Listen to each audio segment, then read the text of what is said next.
आपादमौलिपर्यन्तं गुरूणाम् आकृतिं स्मरेत् तेन विघ्नाः प्रणश्यन्ति सिद्ध्यन्ति च मनोरथाः।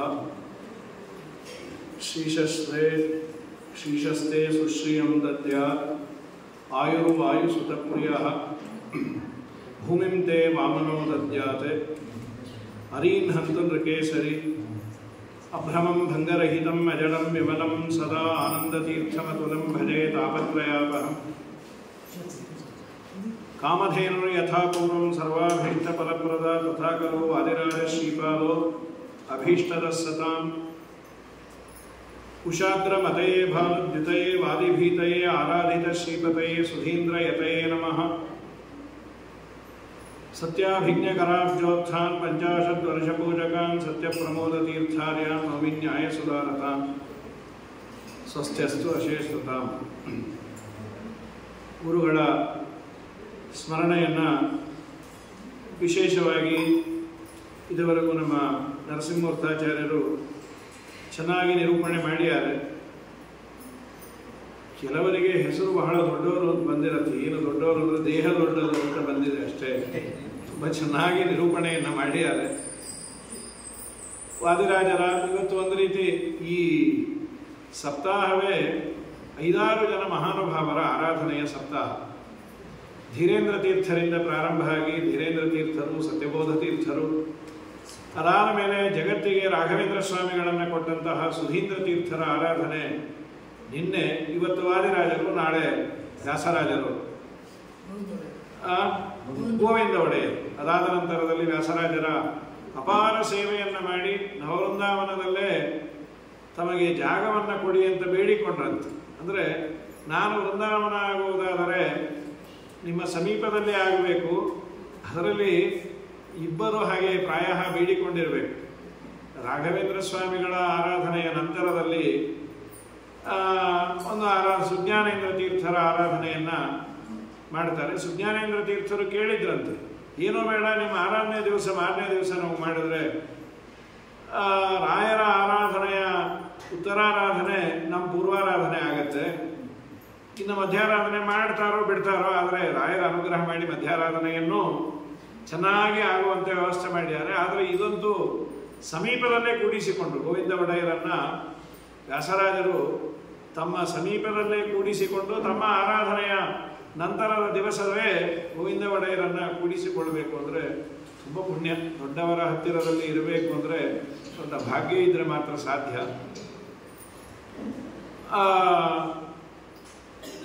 ವಾದಿರಾಜರ ವಿಶೇಷವಾದ ಮಹಿಮೆಗಳು, ಅವರ ಪವಾಡಗಳು ತುಂಬ ಮೇಳೈಸಿದೆ. ಪವಾಡಗಳು ಬೇಕಾದಷ್ಟು. ವಾದಿರಾಜರು ಒಂಥರ ಸವ್ಯಸಾಚಿ, ಬರೆಯದ ಕ್ಷೇತ್ರವೇ ಇಲ್ಲ. ಎಲ್ಲ ಕ್ಷೇತ್ರದಲ್ಲೂ ಶಾಸ್ತ್ರಗ್ರಂಥವನ್ನು ಕೇಳಿದ್ರೆ ಟಿಪ್ಪಣಿ ಗ್ರಂಥಗಳು, ಗುರುವರ್ಥ ದೀಪಿಕಾ ಅನ್ನೋ ಶೀರ್ಷಿಕೆಯಲ್ಲಿ ತತ್ವಪ್ರಕಾಶಿಕೆಗೆ, ಶ್ರೀಮನ್ಯಾಯ ಸುಧೆಗೆ, ಉಪನಿಷತ್ತಿಗೆ ಪ್ರಕಾಶಿಕ ಅಂತ ಅದ್ಭುತವಾದ ವ್ಯಾಖ್ಯಾನವನ್ನು ಮಾಡಿ ಕೆಲವೆಲ್ಲ ಇವತ್ತಿನ ಸಮಸ್ಯೆಗಳಿಗೂ ಪರಿಹಾರವನ್ನು ಕೊಟ್ಟಿದ್ದಾರೆ. ಕಾಟಕ ಉಪನಿಷತ್ತಿನಲ್ಲಿ ಒಂದು ಪ್ರಸಂಗ ನೀವೆಲ್ಲ ಕೇಳಿರೋದೆ. ಯಮಧರ್ಮರಾಜನ ಮನೆಗೆ ನಚಿಕೇತ ಬಂದ. ನಚಿಕೇತ ಬಂದಾಗ 3 ದಿನ ಒಳಗೆ ಬರೋದಿಲ್ಲ. ಯಾಕೆ ಬರೋದಿಲ್ಲ? ನಿಮ್ಮ ಯಜಮಾನರಿಲ್ಲ. ಅದೊಂದು ನಿಯಮ ಇದೆ. ಪುರುಷರು ಇಲ್ಲದೇ ಇದ್ದಾಗ ಇನ್ನೊಬ್ಬ ಮನೆಯಲ್ಲಿ ಗಂಡ ಇಲ್ಲ ಅಥವಾ ಗಂಡಸಿಲ್ಲ, ಬರೀ ಹೆಣ್ಣು ಮಕ್ಕಳಿದ್ದ ಮನೆಗೆ ಹೋಗಬಾರದು ಅಂತ. ನಾನು ನಿಮ್ಮ ಮನೆ ಒಳಗೆ ಪ್ರವೇಶ ಮಾಡಲ್ಲ. ಅವಳಂದು, ಶ್ಯಾಮಲ, ನೀನು ಚೋಟುದ್ದ ಹುಡುಗಾನು, 7 ವರ್ಷದ ಕೂಸು, ನೀ ಬಂದರೆ ಅವೆಲ್ಲ ಇಲ್ಲ, ಗಂಡಸರಿಲ್ಲ ಅಂದ್ರೆ ನಾವು ಗಂಡಸು ಬರಲ್ಲ ಅಂತ. ಇನ್ನು ಮುಖಾನಿಲ್ಲ. ಸರಿ, 3 ದಿನ ಆಚರಣೆ ಇದ್ದ. ಆಮೇಲೆ ಯಮಧರ್ಮರಾಜ ವರ ಕೊಟ್ಟ. ಇದೆಲ್ಲ ಕಥೆ. ವಾದಿರಾಜ ಸ್ವಾಮಿಗಳು ಇಲ್ಲೊಂದು ಪ್ರಶ್ನೆಯನ್ನು ಮಾಡಿಕೊಂಡಿದ್ದಾರೆ. ಇವತ್ತಿನ ಕಾಲ ಆದರೆ ಫೋನ್ ಮಾಡಿ ಇದಾರೋ ಇಲ್ಲೋ ತಿಳ್ಕೊಂಡು ಬರ್ಬೋದು, ಇಲ್ಲ ಅಂದರೆ ತಿಳ್ಕೊಂಡೇ ಬರ್ಬೋದು. ಇದು ಒಂದು ಲೋಕ ನಿಯಮ ಶಾಸ್ತ್ರ ಹಾಕಿದೆ. ಪುರುಷ ಇಲ್ಲದೆ ಇದ್ದಾಗ ಕೆಲಸಕ್ಕೆ ಬಾರದೆ ಇರೋ ಕೆಲಸವನ್ನು ಮಾಡಲಿಕ್ಕೆ, ಹರಟೆ ಹೊಡಿಲಿಕ್ಕೆ ಬರಬೇಡ. ಪುರುಷನಿಗೆ ಒಂದು ನಿಬಂಧನೆ ಹಾಕಿದೆ. ಅನಿವಾರ್ಯ ಕೆಲಸ ಇದೆ, ಏನೋ ಅವ್ರ ಮನೆಗೆ ಹೇಳೋದಿದೆ, ಅವ್ರ ಮನೆಗೆ ಕೆಲಸವನ್ನು ಮಾಡಬೇಕು ಅಂತಂದ್ರೆ ಬರೋದೇನು ತಪ್ಪಲ್ಲ. ಸುಮ್ಮನೆ ಹರಟೆಯನ್ನು ಹೊಡಿಲಿಕ್ಕೆ ಹೋದರೆ 4 ಜನ ಆಡಿಕೊಳ್ತಾರೆ. ಇದೊಂದು ಸೊಸೈಟಿಯ ನಿಯಮವನ್ನು ಶಾಸ್ತ್ರ ಹಾಕಿಕೊಟ್ಟಿರೋದು. ವಾದಿರಾಜರು ಇಲ್ಲೊಂದು ಪ್ರಶ್ನೆಯನ್ನು ಮಾಡಿಕೊಂಡು ಅತಿಥಿಗಳು ಆ ಕಾಲದಲ್ಲಿ ಸಂಚಾರ ಮಾಡಿಕೊಂಡು ಬರೋರು, ಯಾತ್ರೆಯನ್ನು ಹೋಗೋರು, ಮಧ್ಯಾಹ್ನ ಇದ್ದಕ್ಕಿದ್ದ ಹಾಗೆ ಮನೆಗೆ ಬರೋರು. ಅವ್ರ ಮನೇಲಿ ಗಂಡಸಿದಾನೋ ಬಿಟ್ಟಿಯಾನೋ ಗೊತ್ತಿಲ್ಲ. ಅವರ ಮನೆಯಲ್ಲಿ ಅತಿಥಿ ಸತ್ಕಾರವನ್ನ ಹೆಣ್ಣು ಮಗಳು ಮಾಡಬಹುದೋ ಇಲ್ವೋ? ಗಂಡಸಿಲ್ಲ ಅಂದ್ರೆ ಅವನು ಇನ್ನೊಂದು ಮನೆಗೆ ಹೋಗೋದು ಅಂದ್ರೆ ಅಷ್ಟು ಸುಲಭ ಇರಲಿಲ್ಲ. ಇನ್ನೊಂದೆಲ್ಲೋ 10 ಕಿಲೋಮೀಟರ್ ಹೋದ್ರೆ ಅವನು ವೃಂದಾವನವೇ ಆಗೋಗಿರೋದು. ಮಧ್ಯಾಹ್ನ 12 ಗಂಟೆಗೆ ಹಸಿಕೊಂಡು ಬಂದಿಯಾನೆ. ಈಗಿನ ಪ್ರಯಾಣ ಥರ ಅಲ್ಲ. ಈಗೇನು ಪ್ರಯಾಣ ಅಂದ್ರೆ ಆನಂದವೇ. ಈ ಕೈಯಲ್ಲಿ ಬಾಟ್ಲು, ಆ ಕೈಯಲ್ಲಿ ತಿಂಡಿ, ನಾವು ತಗೊಂಡು ಹೋಗಿದ್ದು, ಮಂದಿ ತಂದಿದ್ದು, ಅಲ್ಲಿ ಬರೋದು. ಇದಕ್ಕೆ ಪ್ರಮಾಣ ಏನು ಅಂದ್ರೆ ಪತಿಶೂದ್ರವಲ್ಲಾಚಾರ್ಯ ಒಂದು ಪ್ರಮಾಣ ಇಟ್ಟುಕೊಂಡು ದಾರಿಯಲ್ಲಿ ನಾವು ಹುಚ್ಚುಚ್ಚಾಗೆಲ್ಲ ಆಡಬಾರ್ದು, ಏನು ಬರುತ್ತೋ ತಗೋಬೋದು, ಆಮೇಲೆ ನಾವು ಪಂಚಗವ್ಯವನ್ನು ತಗೊಂಡ್ರೆ ಎಲ್ಲ ಶುದ್ಧ ಆಗುತ್ತೆ ಅಂತ ಆಚಾರ ಹೇಳಿದ್ದಾರೆ. ಅದು ಯಾವ ಆಚಾರ ಅಂದ್ರೆ ಯಾವುದೋ ಒಂದು ಆಚಾರ ಹೆಸರು ಹೇಳೋದು, ಇಲ್ಲ ಹೋದವ್ರ ಹೆಸರು ಹೇಳ್ಬಿಟ್ರಂತೂ ಸುಸೂತ್ರ, ಬೇಕಾದ್ರೆ ಅವ್ರನ್ನೇ ಕೇಳ್ಕೊಂಡ್ ಬನ್ರಿ. ಇವ್ರು ಕೇಳಲಿಕ್ಕೆ ಹೋಗ್ಬೋದು ಅಷ್ಟೇ, ಮತ್ತೆ ಬರೋ ಹಾಗೆ ಇಲ್ಲ, ಒನ್ ವೇ ಟ್ರಾಫಿಕ್. ಹೀಗಾಗಿ ವಾದಿರಾಜ ಸ್ವಾಮಿಗಳು ಇಲ್ಲೊಂದು ದೊಡ್ಡ ಸಮಸ್ಯೆಯನ್ನು ಬಗೆಹರಿಸಿದ್ರು ಪ್ರಕಾಶಿಕಾದಲ್ಲಿ. ಮನೆಯಲ್ಲಿ ಗಂಡಸಿಲ್ಲ ಅಂತಾದರೆ, ಇದ್ದಕ್ಕಿದ್ದ ಹಾಗೆ ಅತಿಥಿ ಬರುವುದಾದರೆ, ಬಂದರೆ ಮನೆಯಲ್ಲಿ ಗಂಡಸಿಲ್ಲ ಅಂತ ಅವನನ್ನು ನಿರಾಕರಣೆ ಮಾಡೋದಾಗಲಿ ಅಥವಾ ಇವನು ಹೋಗದೆ ಇರೋದಾಗಲಿ ಇಲ್ಲ. ಹೆಣ್ಣು ಮಗಳಿಗೆ ತುಂಬ ದೊಡ್ಡ ಸ್ಥಾನವನ್ನು ಶಾಸ್ತ್ರ ಕೊಟ್ಟಿದೆ. ಬರೀ ಅವನು ಅತಿಥಿ ಸತ್ಕಾರ ಮಾಡೋದಲ್ಲ, ಅಗ್ನಿಹೋತ್ರವನ್ನ ಇಟ್ಟುಕೊಂಡ ವ್ಯಕ್ತಿ ಅನಿವಾರ್ಯವಾಗಿ ಯಾವನ್ನ ಊರಿಗೆ ಹೋಗಬೇಕಾದ್ರೆ ಅಗ್ನಿ ವಿಚ್ಛೇದ ಆಗಬಾರ್ದು ಅಂದರೆ ಆ ಹೆಣ್ಣು ಮಗಳು ಹೋಮವನ್ನ ಮಾಡಿ ಅಗ್ನಿಯ ಸಂರಕ್ಷಣೆಯನ್ನೇ ಮಾಡಬಹುದು. ಅಂದ ಮೇಲೆ ಅಗ್ನಿ ಕಾರ್ಯವನ್ನ, ಅಗ್ನಿಗೆ ಸಂಬಂಧಪಟ್ಟ ಯಜ್ಞಯಾಗಾದಿಗಳನ್ನೇ ಮಾಡಬಹುದು ಅನ್ನುವಷ್ಟು ಪರ್ಮಿಷನ್ ಕೊಟ್ಟಾಗ ಇನ್ನು ಅತಿಥಿ ಅಭ್ಯಾಗತರ ಸತ್ಕಾರ ಮಾಡಲಿಕ್ಕೇನು, ಅವಶ್ಯವಾಗಿ ಮಾಡಬೇಕು ಅಂತ ಪ್ರಕಾಶಿಕದಲ್ಲಿ ಈ ಪ್ರಶ್ನೆಯನ್ನು ವಾದಿರಾಜರು ತೆಗೆದುಕೊಂಡು ಸಮಸ್ಯೆಯನ್ನು ಬಗೆಹರಿಸ್ಯಾರ. ಅತ್ಯವಶ್ಯಕವಾಗಿ ಮನೆಯಲ್ಲಿ ಗಂಡಸು ಇಲ್ಲದೆ ಇದ್ದಾಗ ಒಬ್ಬ ಯಾವುದಾದ್ರೂ ಯೋಗ್ಯ ವ್ಯಕ್ತಿ ಬಂದು ನಿಮ್ಮ ಮನೆಯಲ್ಲಿ ನಾನು ಅನ್ನ ಆಹಾರವನ್ನು ತಗೊಳ್ತೇನೆ ಅಂದರೆ ಅವಶ್ಯವಾಗಿ ಅವಳು ಹಾಕಿ ಭಗವಂತ ಪ್ರೀತನಾಗಲಿ ಅಂತ ಕೊಟ್ಟು ಕಳಿಸುವ ಅಧಿಕಾರ ಇದೆ. ಇನ್ಫ್ಯಾಕ್ಟ್ ಈ ರೂಲ್ಸು ರೆಗ್ಯುಲೇಷನ್ಸ್ ಇವತ್ತೆಲ್ಲ ಔಟ್ಡೇಟೆಡ್. ಯಾರು ಬರ್ತಾರೆ, ಯಾರು ಹಾಕ್ತಾರೆ. ಆದರೆ ಒಂದು ನಿಯಮ, ಮನೆಗೆ ಅತಿಥಿ ಅಭ್ಯಾಗತರು ಬಂದಾಗ ಗಂಡಸಿಲ್ಲ ಅಂತ ಹೇಳಿ ಕಳಿಸೋದು ತಪ್ಪು. ಅವರ ವಿಶೇಷವಾಗಿ ದೇವರ ಸನ್ನಿಧಾನ ಅವನಲ್ಲಿರುತ್ತೆ. ಮಧ್ಯಾಹ್ನ ಕಾಲಕ್ಕೆ ಬಂದಾಗ ಅತಿಥಿಯಲ್ಲಿ ದೇವರ ವಿಶೇಷ ಸನ್ನಿಧಾನ. ದೇವರಿಗೆ ಅತಿಥಿ ಅಂತ ಒಂದು ಹೆಸರು. ಹಂಸಶ್ರುತಿ ಸದ್ವಸುರಂತರಿಕ್ಷ ಸದ್ಯೋತ ವೇದಿಶತೆ ಅತಿಥಿ. ಏನು ಅತಿಥಿ? ಸಿಕ್ಕಾಪಟ್ಟೆ ಊಟ ಮಾಡೋನಿಗೆ ಅತಿಥಿ ಅಂತ ಹೆಸರು. ಅತಿಶಯನ ತಮ್ಮ ಅನ್ನಮ್ಮ ಅತಿಥಿ ಅತಿಥಿ ಅಂತ ಆಚಾರ್ಯರು ವ್ಯಾಖ್ಯಾನ ಮಾಡ್ತಾರೆ. ಚೆನ್ನಾಗಿ ಊಟ ಮಾಡೋನು, ಅವನಲ್ಲಿ ದೇವರ ಸನ್ನಿಧಾನ ಚೆನ್ನಾಗಿ ಇರುತ್ತೆ. ಅಂದರೆ ಚೆನ್ನಾಗಿ ಊಟ ಮಾಡೋರಲ್ಲೆಲ್ಲ ದೇವರ ಸನ್ನಿಧಾನ, ಕಮ್ಮಿ ಮಾಡೋರಲ್ಲಿ ಕಮ್ಮಿ ಸನ್ನಿಧಾನ ಅಂತಲ್ಲ. ನಡೆದು ಬಂದಿರ್ತಾನೆ, ಹಸಿದಿರ್ತಾನೆ, ಅವನು ಹೊಟ್ಟೆ ತುಂಬಿ ಆಶೀರ್ವಾದ ಮಾಡಿದರೆ ಇವರ ವಂಶ ತುಂಬ ಚೆನ್ನಾಗಿ ಇರುತ್ತೆ. ನಮ್ಮ ವಿಜಯರಾಯರು ಪಶ್ಚಾತ್ತಾಪ ಪಟ್ಟದ್ದು ಅದಕ್ಕೆ. ನನಗಿಲ್ಲ ಅಂತಲ್ಲ, 12 ಗಂಟೆಗೆ ನರಸಿಂಹದೇವರ ದರ್ಶನ ಮಾಡಿ ಒಂದು ತುತ್ತು ಅನ್ನ ಕೇಳಲಿಕ್ಕೆ ಬಂದರೆ ಇಲ್ಲ ಅಂತ ಅನ್ನೋ ಸ್ಥಿತಿ ಕೊಟ್ಟಿಲ್ಲ ಸ್ವಾಮಿ. ಮಧ್ಯಾಹ್ನ ಕಾಲಕ್ಕೆ ಅತಿಥಿಗನ್ನವನು ಮೆದ್ದೇನೆಂದರೆ ಇಯದಾದೆ ನಿಬ್ಬರದಿಂದಲಿ ಸರವಾರ ಕುಡುಂಬ ಪದ್ಧತಿ ನೋಡು ಪುಣ್ಯಾತ್ಮ ನಿನ್ನ ಒಲುಮೆಯಿಂದ ನಿಖಿಳ ಜನರು ಬಂದು ಮನ್ನಿಸುವರು ಮಹಾರಾಯ. ಮಧ್ಯಾಹ್ನ ಹಸಿದು ಬಂದವನು ಉಂಡು ಅವನೇನಾದರೂ ಆಶೀರ್ವಾದ ಮಾಡಿ ಹೋದರೆ ಅವರ ವಂಶಕ್ಕೆ ದಾರಿದ್ರ್ಯ ಬರುವುದಿಲ್ಲ ಅಂತ.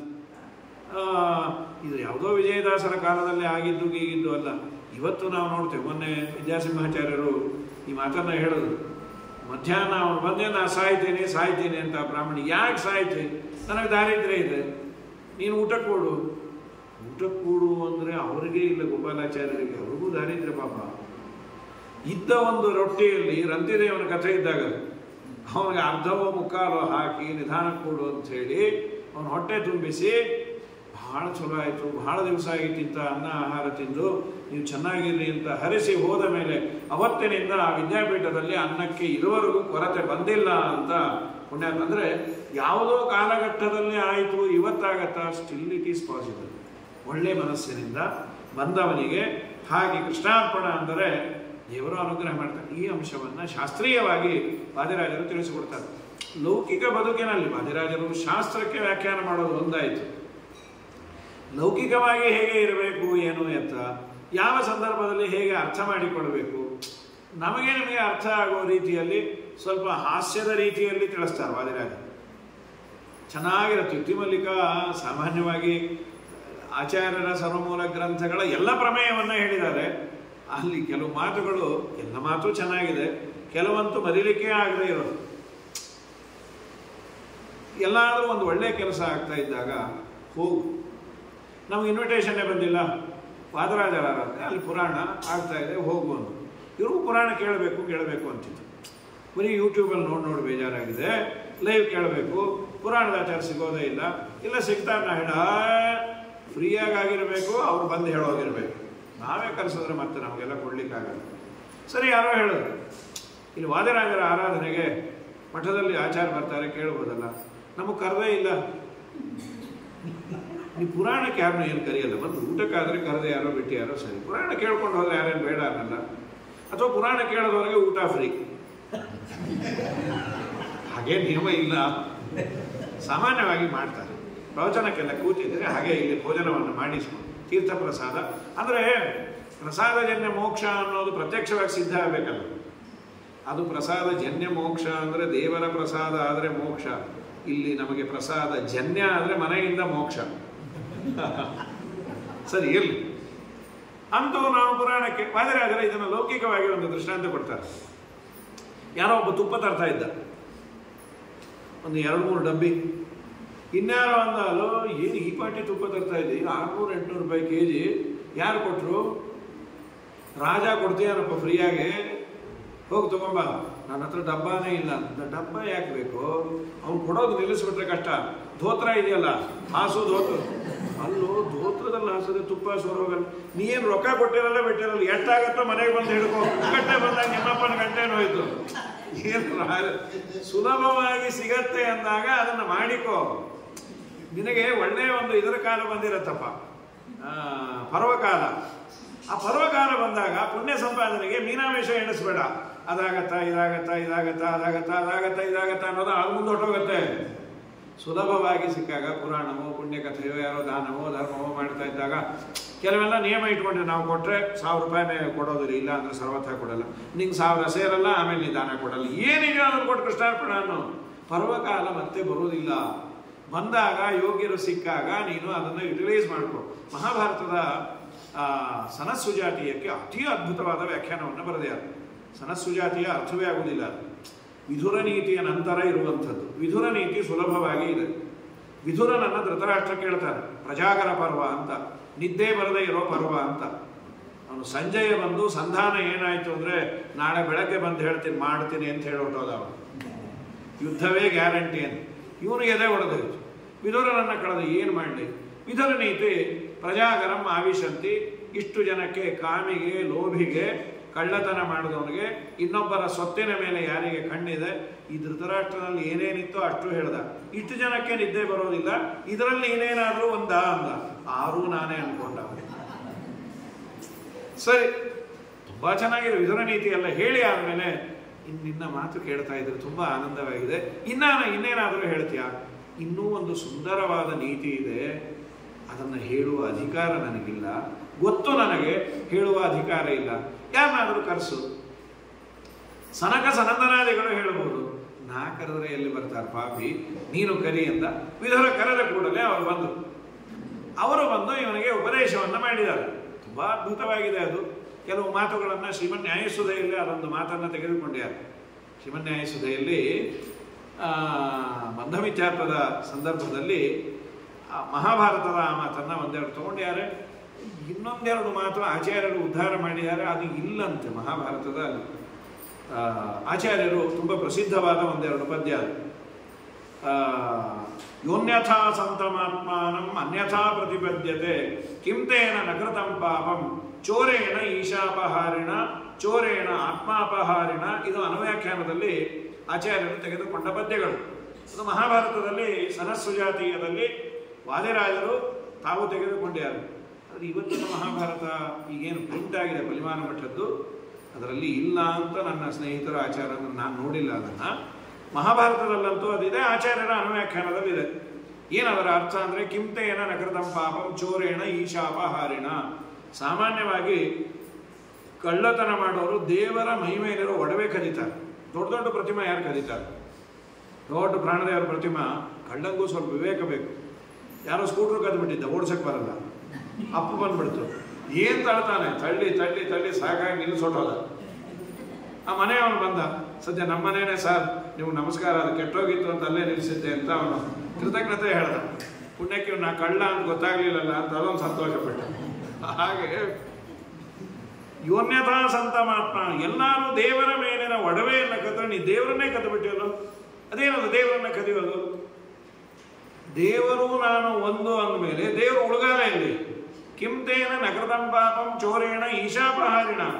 ನಿನ್ನಿಂದ ಅತ್ಯಂತ ವಿಲಕ್ಷಣ, ಇದು ಮಹಾಭಾರತ ಹೇಳುವ ಮಾತು, ಅತ್ಯಂತ ವಿಲಕ್ಷಣನಾದ ವಿರುದ್ಧ ಧರ್ಮಾಧಿಕರಣತ್ವ. ನೀನು ಸರ್ವಜ್ಞ, ನಾನು ಅಲ್ಪಜ್ಞ. ನೀನು ಆನಂದ ಪರಿಪೂರ್ಣ, ನಾನು ದೋಷಗ್ರಸ್ತ. ನೀನು ನಿತ್ಯ, ನಾನು ಅನಿತ್ಯ.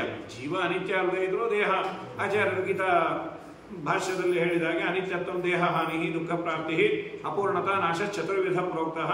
ಒಂದಿಲ್ಲ, ಇನ್ನು ಮೂರು ಇದೆ. ಈ ಎಲ್ಲ ಸಮಸ್ಯೆಗಳಿಂದ ಗ್ರಸ್ತನಾದ ದೇವರನ್ನು ನಾನು ಅಂದರೆ ಇನ್ನು ದೇವರಿಗೆಲ್ಲ ಉಳಗಾಲ ಅಂತ ಈ ಮಾತುಗಳಿದ್ದಾವೆ. ಅಲ್ಲಿ ಒಂದು ಮಾತನ್ನು ಹೇಳ್ತಾರೆ, ದೊಡ್ಡವರು ಸಿಕ್ಕಾಗ ಸುಂದರವಾದ ಮಾತನ್ನು ಬರೀತಾರೆ. ದಾನ ಧರ್ಮಾದಿಗಳನ್ನು ಕೊಟ್ಟುಬಿಡು, ಪರ್ವಕಾಲದವರೆಗೂ ಕಾಯಬೇಡ. ಯಾರಾದರೂ ದೊಡ್ಡವರು ಜ್ಞಾನಿಗಳು ಸಿಕ್ಕರೆ ಏನಿದೆಯೋ ಅದನ್ನು ಕೊಟ್ಟು ಕೃಷ್ಣಾರ್ಪಣೆ ಹೇಳು. ಗರುಡ ಪುರಾಣದಲ್ಲಿ ವೇದವ್ಯಾಸ ದೇವರು ಈ ಮಾತನ್ನು ಹೇಳ್ತಾರೆ. ದಾನ ಧರ್ಮವನ್ನು ಮಾಡಲಿಕ್ಕೆ ದಯಮಾಡಿ ಪರ್ವಕಾಲ ಬರಲಿ ಅಂತ. ಗೋದಾನವನ್ನು ಮಾಡುವ ಸಂದರ್ಭದಲ್ಲಿ ವೇದವ್ಯಾಸ ದೇವರು ಯಾವಾಗ ಬದುಕಿದ್ದಾಗೆ ಮಾಡಿ ಅಂತ ಹೇಳಿದ್ರು. ಯಾವಾಗ ಮಾಡೋದು, ಎಲ್ಲಿ ಮಾಡೋದು ಅಂತ ಪ್ರಶ್ನೆ ಬಂತು. ಅದಕ್ಕೆ ಬ್ರಾಹ್ಮಣ ವಸತೆ ಶುಚ, ಎಲ್ಲಿ ಪಾಠ ಪ್ರವಚನ ಆಗುತ್ತೆ, ಗಂಗಾದಿ ತೀರ್ಥಗಳ ಸನ್ನಿಧಾನದಲ್ಲಿ ಪರ್ವಕಾಲದಲ್ಲಿ ಎಲ್ಲ ಮಾಡಿ ಅಂಥೇಳಿ ಕಡೆಗೆ ಅಂದರು.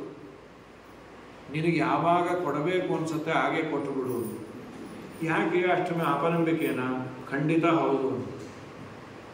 ಯಾಕೆ ಎಂದು, ಎರಡು ಅಸ್ಥಿರ, ಅಸ್ಥಿರಾಣಿ ಶರೀರಾಣಿ ವಿಭವೋ ನೈವ ಶಾಶ್ವತಃ.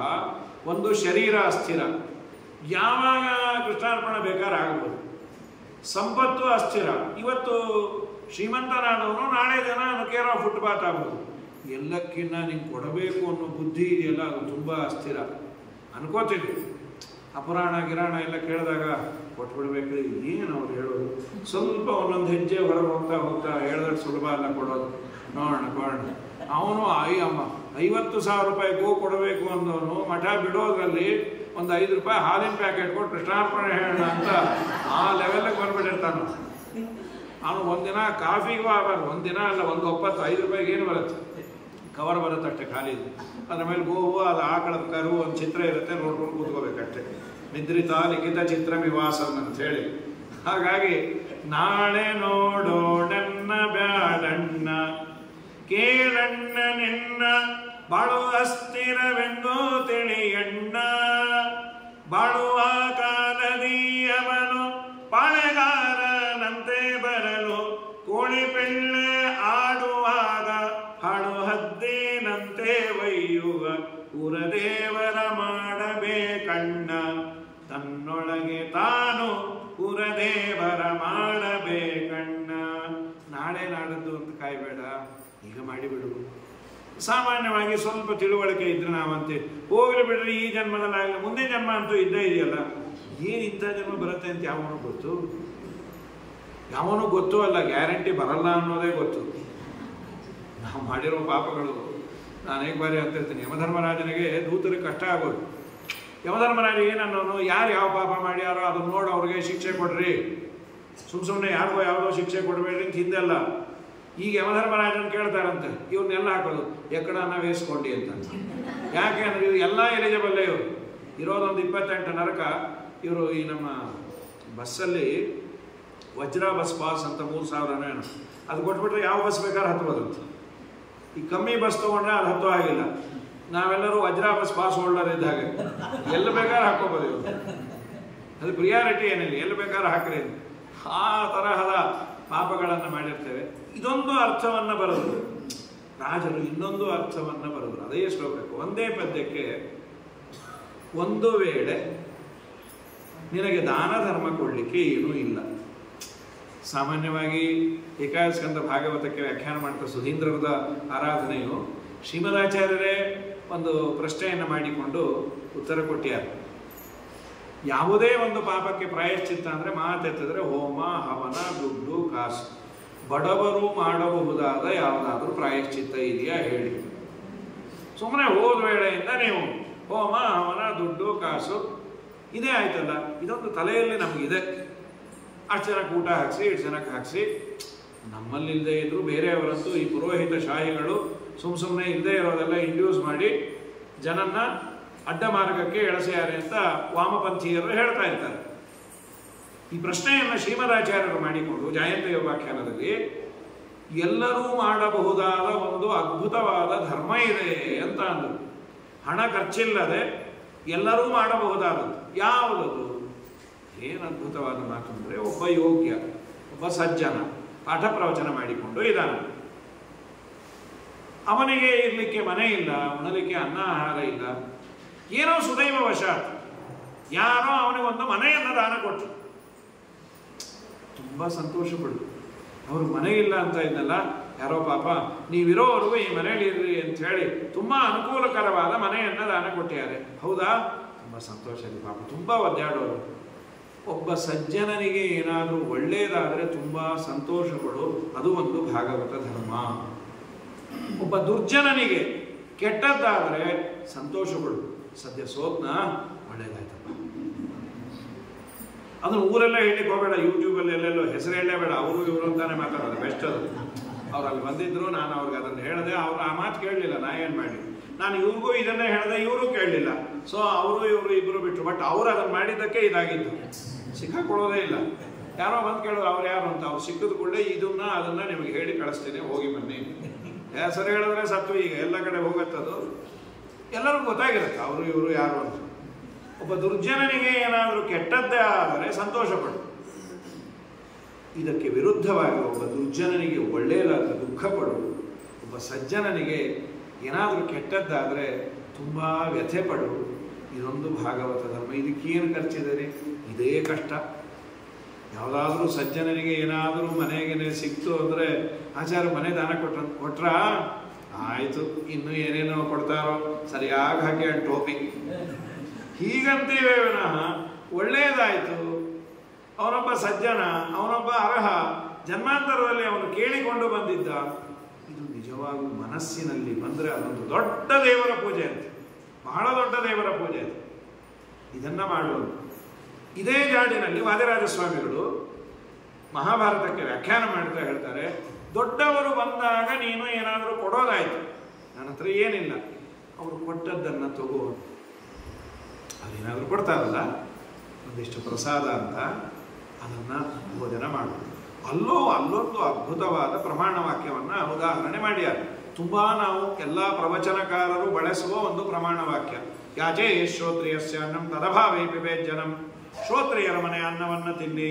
ಒಂದು ವೇಳೆ ಶ್ರೋತ್ರಿಯರ ಮನೆ ಅನ್ನದಲ್ಲಿ ಅನ್ನ ಸಿಕ್ಕಿಲ್ಲ, ಒಬ್ಬ ಬಹಳ ಆಚಾರವಂತ ಯೋಗ್ಯ ಪಾಠ ಪ್ರವಚನ ಮಾಡಿ ಶುದ್ಧವಾದ ರೀತಿಯಲ್ಲಿ ಬದುಕ್ತಾ ಇದ್ದಾನೆ, ಅವರ ಮನೆಗೆ ನಾನು ಹೋದೆ, ಅವರೇನಾದರೂ ಕೊಟ್ಟಾಗ ಕೊಡದೇ ಇದ್ರು ನಿಮ್ಮ ಮನೇಲಿ ಏನಾದರೂ ಒಂದು ಚೂರು ಕೊಡಿ.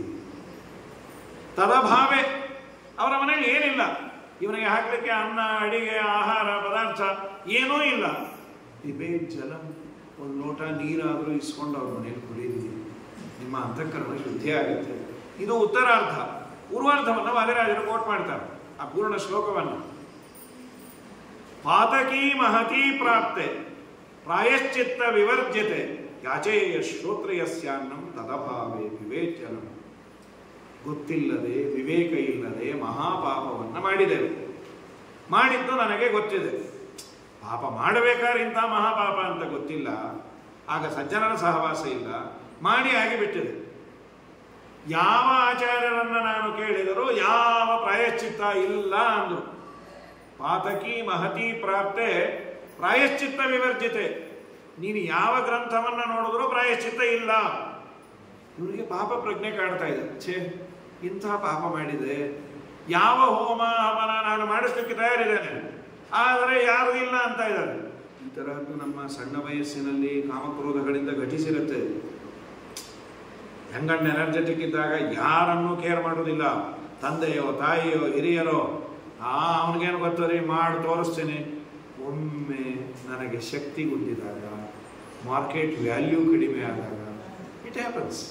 ಎಷ್ಟೇ ದೊಡ್ಡ ಪೋಸ್ಟಲ್ಲಿದ್ದರೂ, ಎಷ್ಟೇ ದೊಡ್ಡ ಪೊಸಿಷನ್ನಲ್ಲಿದ್ದರೂ ಕಡೆ ಪಕ್ಷ ಅವನಿಗೆ ರಿಯಲೈಸ್ ಆದರೂ ಆಗಬೇಕು. ಶ್ರೀಮದಾಚಾರ್ಯರು ಕೃಷ್ಣಾಮೃತ ಮಹಾರಣದಲ್ಲಿ ಒಂದು ಸುಂದರವಾದ ಮಾತನ್ನು ಆಡ್ತಾರೆ. ನೀನು ಎಷ್ಟೇ ದೊಡ್ಡ ಹೋಮ ಹವನ ಅನ್ನದಾನ ಬೆಳ್ಳಿ ಬಂಗಾರ ಏನೇ ದಾನ ಮಾಡು, ಮಾಡಿದ ತಪ್ಪು ಕೆಲಸಕ್ಕೆ ನಿನಗೆ ಪಶ್ಚಾತ್ತಾಪ ಇದೆಯಾ? ನಾನು ಹೀಗೆ ಮಾಡಬಾರದಾಗಿತ್ತು ಅಂತ ಪಶ್ಚಾತ್ತಾಪ ಇಲ್ಲದೆ ನೀನು ಎಂಥ ದಾನ ಧರ್ಮವನ್ನು ಮಾಡಿದ್ರು ಅದು ವೇಸ್ಟ್ ಅಂತಾರೆ. ಪಶ್ಚಾತ್ತಾಪ ತುಂಬ ಮುಖ್ಯ. ಪಶ್ಚಾತ್ತಾಪ, ಆ ನಂತರದಲ್ಲಿ ತಾಪ. ಯಾಕೆಂದರೆ ಆಚಾರ್ಯರು ಭಾಗವತ ತಾತ್ಪರ್ಯದಲ್ಲಿ ಕಂಸನ ಬಗ್ಗೆ ಹೇಳಬೇಕಾದ್ರೆ ಈ ಮಾತನ್ನು ಆಡ್ತಾರೆ. ಕಂಸ ದೇವಕಿಯ ಮಕ್ಕಳನ್ನೆಲ್ಲ ಕೊಂದ. ಆದ ಮೇಲೆ ಕೃಷ್ಣ ಆ ದುರ್ಗಮ್ಮ ಹಾರಿ ಹೋದಾಗ ಸಮಾಧಾನ ಮಾಡ್ತಾನೆ. ನೀನೇನು ಬೇಜಾರು ಪಟ್ಕೋಬೇಡ, ನಿನ್ನ ಮಕ್ಕಳನ್ನು ನಾನು ಸುಮ್ಮನೆ ಕೊಂದೆ, ನನ್ನನ್ನು ಕ್ಷಮಿಸ್ಬಿಡು. ಕಡೆ ಒಂದು ಮಾತಂದ, ಅಕ್ಕ ನಿಜ ಹೇಳ. ಏನು ಹೇಳು? ಅವ್ರು ಸಾಯ್ಲಿಕ್ಕೆ ಯಾರು, ನಾನು ಕೊಲ್ಲಿಕ್ಕೆ ಯಾರು? ಎಲ್ಲ ದೇವರ ಆಟ, ಬಲ್ಲವರೇ ಅನ್ನೋ ಅಂತ ಹಾಡಾಡ್ಬಿಟ್ಟ. ಶ್ರೀಮದಾಚಾರ್ಯರು ಅಂದರು, ಪಶ್ಚಾತ್ತಾಪ ಕಂಸನಿಗೆ ಹೇಗೆ ಬಂತು? ಯಾಕೆ ಅಂದರೆ ಆಚಾರ್ಯರಂತಾರೆ, ತಪ್ಪು ಮಾಡುವುದು ಸಹಜ, ಆದರೆ ತಪ್ಪು ಮಾಡಿದ ಮೇಲೆ ಯಾರು ಪರಿತಪಿಸ್ತಾನಲ್ಲ ಅವನು ನಿಜವಾದ ಮನುಷ್ಯ, ಅವನು ನಿಜವಾದ ಸಜ್ಜನ. ಕಂಸನಂತಹ ದುರ್ಜನನಿಗೆ ಪಶ್ಚಾತ್ತಾಪ ಬಂತಲ್ಲ, ಇವನನ್ನು ದುರ್ಜನನ ಕ್ಯಾಟಗರಿಯಲ್ಲಿ ಹಾಕೋದು, ಸಜ್ಜನನ ಕ್ಯಾಟಗರಿಯಲ್ಲಿ ಹಾಕೋದು. ಶ್ರೀಮದಾಚಾರ್ಯರು ಪಶ್ಚಾತ್ತಾಪ ಬಂದಿದೆ ಅಂದರೆ ಅವನು ಸಜ್ಜನನೇ. ಆದರೆ ಇಲ್ಲಿ ಕಂಸ ಅನ್ನುವ ಕಾಲನೇಮಿಗೆ ಪಶ್ಚಾತ್ತಾಪ ಬಂದದ್ದಲ್ಲ, ಒಳಗಿದ್ದ ಭೃಗು ಋಷಿಗಳಿಗೆ ಬಂದದ್ದು ಅಂತ. ಅದು ಕಥೆ ಆಯಿತು. ನಿಜವಾದ ಪ್ರಮೇಯ ಏನು ಅಂದರೆ, ಯಾರಿಗೆ ಪಶ್ಚಾತ್ತಾಪ ಇದೆ, ಹೀಗೆ ಮಾಡಬಾರ್ದಾಗಿತ್ತು ನಾನು ಅಂತ, ಅವನಿಗೆ ದೇವರು ಒಲಿತಾನಂತೆ. ಅವನು ಮಾಡಿಕೊಂಡ ಪ್ರಾಯಶ್ಚಿತ್ತಕ್ಕೆ ಒಲಿತಾನೆ. ಎರಡೂ ತರಹದ್ದಿದೆ. ಒಂದು ಪವಮಾನ ಹೋಮ ಮಾಡ್ತಾ ಇದ್ರು. ಯಾರೋ ಕೇಳಿದ್ರು, ಸರ್ ನೀವೇನು ಹೋಮ ಹವನ ಎಲ್ಲ ನಂಬಲ್ಲ, ಯಾಕೆ ಮಾಡ್ತಾ ಇದ್ರಿ? ಅಯ್ಯೋ ನಮ್ಮ ಅಪ್ಪ ಅಮ್ಮ ಹೊಡ್ಕೋತಾ ಇದ್ರಪ್ಪ, ನೀನು ಮಹಾಪಾಪಿ, ಪವಮಾನ ಹೋಮ ಮಾಡು ಮಾಡು ಮಾಡು. ಸರಿ, ಅವ್ರ ಸಮಾಧಾನಕ್ಕೆ ಏನೋ 2 ಬಾಟ್ಲು ತುಪ್ಪ ಹೋಯ್ತು ಅಂತ ಮಾಡಿದ್ರು. ನಿಜವಾಗ್ಲೂ ತುಪ್ಪ ಮಾತ್ರ ಹೋಗಿರುತ್ತೆ, ಬೆಪ್ಪ ಇಲ್ಲ. ನಾನು ಮಹಾಪಾಪಿ, ನಾನು ಹೀಗೆ ಮಾಡಬಾರ್ದಾಯ್ತು. ದಿನ ಕೇಳಿಕೋ ಅನ್ನೋದಕ್ಕೆ ಜಿತಂತ ಸ್ತೋತ್ರವನ್ನು ಮಾಡಿದ್ದು ಬ್ರಹ್ಮದೇವರು. ದೇವರಲ್ಲಿ ಕೇಳ್ಕೋ, ಅಪೋಹಂ ಪಾಪ ಕರ್ಮಾಹಂ, ನಾನು ಮಹಾಪಾಪಿ. ವಿಜೇಂದ್ರ ಸ್ವಾಮಿಗಳನ್ನೇ ಮಾಡಿಕೊಟ್ರು ಪಾಪ ವಿಮೋಚನ ಸ್ತೋತ್ರ. ದಿನ ದೇವರಲ್ಲಿ ಕೇಳು. ಕಣ್ಣಿನ ಕೃಷ್ಣ ಕೃತಿ ನೋಡದೆ ಬರ, ಹೆಣ್ಣಿನ ನೋಡುವ ತಪ್ಪು, ನಿನ್ನ ಕಥಾಮೃತ ಕೇಳದೆ ಹರಟಯ ಮನ್ನಿಸುವ ಕಿವಿ ತಪ್ಪು. ಅನ್ನವ ನಿನಗರ್ಪಿಸದೆ ಅಜ್ಞಾನದಿ ಉಣ್ಣುವ ನಾಲಿಗೆ ತಪ್ಪು, ಚಿನ್ಮಯ ಚರಣಕ್ಕೆರಗದೆ ಉನ್ಮತ್ತನಿಗೆ ನಮಿಸುವ ಶಿರ ತಪ್ಪು.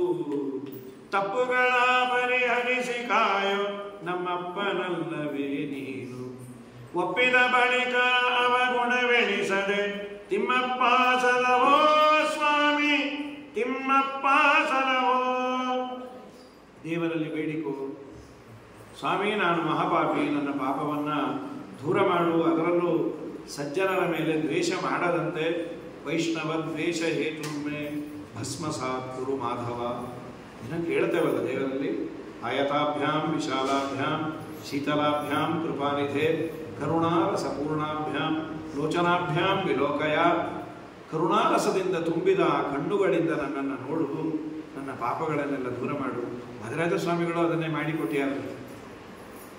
ಅವರೀತಿಯಿಂದ ನೀನ್ನ ಸಲಭೂವಿ ಶ್ರೀ ವಿಭು ಹಯವದನ, ತಾವರೆ ದಳನಯನ ಅಂಗನೆಯರಲ್ಲಿ ಅಧಿಕ ಮೋಹದಿಂದ ಅಂಗ ಶೃಂಗಾರ ಮಾಡಿ, ಮಂಗಳಂಗನೆ ನಿನ್ನ ಮಹಿಮೆಯ ಪೊಗಳದೆ ಭಂಗಕ್ಕೆ ಗುರಿಯಾದೆ.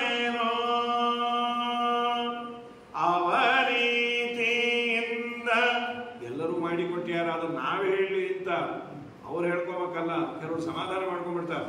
ಶ್ರೀರಮಣ ತವಾಚರಣ ದೊರಕುವುದು ಇನ್ನು ಹೆಂಗೆ ಪರಮ ಪಾಪಿಷ್ಟ ನಾನು. ಜಗನ್ನಾಥದಾಸರು ಹೀಗಿದ್ದಾಗ ನಾವು ಯಾವ ಗಿಡ ತಪ್ಪಲು ಸಾರಂತ ನಿನ್ನ ಮಕ್ಕಕ್ಕೆ ಇಟ್ಟಾಗ ನಿನಗದು ಉಗಿದಿದ್ದು. ಪರಮ ಪಾಪಿಷ್ಟ ನೀನು ಅಂದರೆ ನೀನ್ಯಾರಿಗೂ ಹೇಳ್ತೀನಿ, ನಾನು ಅಂದರೆ ಅವರು ಅನ್ಕೋತಿ. ಪರಮ ಪಾಪಿಷ್ಟ ನೀನು ಅನ್ನೋ ಯಾರನ್ನೋ ತೋರ್ಸಂತ ಇರೋದು. ಶ್ರೀರಮಣ ತವ ಚರಣ ದೊರಕುವುದು ಹೆಂಗಿನ್ನು ಪರಮ ಪಾಪಿಷ್ಟ ನೀನು ಅಂತ ಏನು ಹೇಳಿದ್ರು ಕಷ್ಟ. ನಾನು ಅಂದರೆ ಅವ್ರ ಬಗ್ಗೆ ಕನಿಕರ ವ್ಯಕ್ತ ಮಾಡ್ತೀವಿ. ಪಾಪ ಅವರೇ ಹಾಕಿದ್ದಾಗ ನಾವು ಯಾವ ಗಿಡ ತಪ್ಪಲು ಅಂತ ನಿನಗೆ ಅದು ಮುಗಿದಿತ್ತು. ಬ್ರಹ್ಮದೇವರು ಪಾಪ ಪಾಪ ಕರ್ಮ ಅವರಲ್ಲ, ಪಾಪದ ಲೇಪವೇ ಇಲ್ಲ. ವಾಯುದೇವರಿಗೆ ಬ್ರಹ್ಮದೇವರಿಗೆ ಪಾಪಾವಿದ್ಧ ದೈತ್ಯ ಭೂಗಾವಿದ್ಧ. ನಮಗೆ ವಾದಿರಾಜರಂತಾರೆ ಪ್ರಾಯಶ್ಚಿತ್ತವೇ ಇಲ್ಲದ ಪಾಪಗಳು ನಮ್ಮಿಂದ ಘಟಿಸತ್ ಬೇಕಾದಷ್ಟು. ತಂದೆ ತಾಯಿಗಳನ್ನು ತುಂಬ ಗೊಳೈಕೊಳ್ತೀವಲ್ಲ, ಅದಕ್ಕೆಲ್ಲ ಪ್ರಾಯಶ್ಚಿತ್ತ ಇಲ್ಲ. ದುರಂತ ಏನಂದರೆ ಸಣ್ಣ ವಯಸ್ಸಲ್ಲಿ ತಿಳುವಳಿಕೆ ಇರಲ್ಲ, ತಿಳುವಳಿಕೆ ಬಂದಮೇಲೆ ಅಪ್ಪ ಅಮ್ಮನೇ ಇರಲ್ಲ. ಹೀಗಾಗಿ ಬಿಡುತ್ತೆ. ತುಂಬ ಗೊಳೈಕೊಂಡಿರ್ತೀವಿ. ಪಾಪ ಅವರಿಗೆ ಬಡತನ ಹಿನ್ನೆಲೆ, ಈಗ ವಾಸಿ ತುಂಬ ಬಡತನ ಇರುತ್ತೆ. ಹಠ ಮಾಡ್ತೀವಿ, ಪಕ್ಕದ ಮನೆಯನ್ನು ಕೊಡಿಸಿದ್ದು ನನಗೆ ಬೇಕು ಅಂತ. ತಾಯಿಯೋ ತಂದೆಯೋ ಪಾಪ ತನ್ನ ಮಗು ಎಲ್ಲೋ ಕನಿಕರ, ಅವಳೇನೋ ತಗೋಬೇಕು ಅಂತ ಇಟ್ಕೊಂಡಿದ್ದದ್ದೋ ಅಥವಾ ತಾನು ತನ್ನ ಕೈಯಲ್ಲಿದ್ದ ಬೆಳ್ಳಿಯೋ ಬಂಗಾರವಾದನ್ನು ಮಾರಿ ಆ ಮಗು ಕೊಡಿಸಿ ಸಂತೋಷವನ್ನು ಪಡ್ತಾಳೆ. ಕಲೆಗೂ ದುಃಖವೂ ಆಗುತ್ತೆ. ಏನೋ ನಮ್ಮ ಮಗ ತುಂಬ ಹಠ ಮಾಡ್ತಾನೆ, ಇನ್ನೇನೋ ಡಾಕ್ಟರ್ ಹೇಳಿರ್ತಾರೆ ತುಂಬ ಹಠ ಮಾಡಿ ಅವನು ಉಸಿರು ನಿಂತು ಹೋದ್ರೆ ಕಷ್ಟ ಅಂತ, ಹಾಳಾಗಿ ಹೋಗ್ಲಿ ಅಂತ ಹಡ್ಕೊಂಡಿದ್ದಕ್ಕೆ. ಒಡಲ ಕೆಚ್ಚಿಗೆ ಪರರ ಕಡು ನೋಯಿಸಿದೆ ನಯ್ಯ, ಕೊಡದೆ ಅನ್ಯರ ಋಣವ ಅಪಹರಿಸಿದೆ. ಮಡದಿಯ ನುಡಿ ಕೇಳಿ ಒಡ ಹುಟ್ಟಿದವರೊಡನೆ ಹಡೆದ ತಾಯಿಯ ಕೂಡ ಹಾಗೆ ಮಾಡಿದೆ.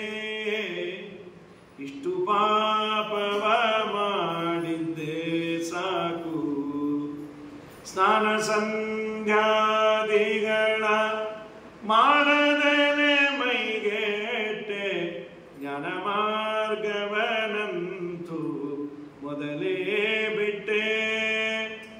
ಏನ ಬೇಡಲಿ ಪರರ ಮಾಲಿನಿಗೆ ಮನಸ್ಸಿಟ್ಟೆ, ಶ್ವಾನ ಸೂಕರನಂತೆ ಪೊರೆದೆ ಹೊಟ್ಟೆ.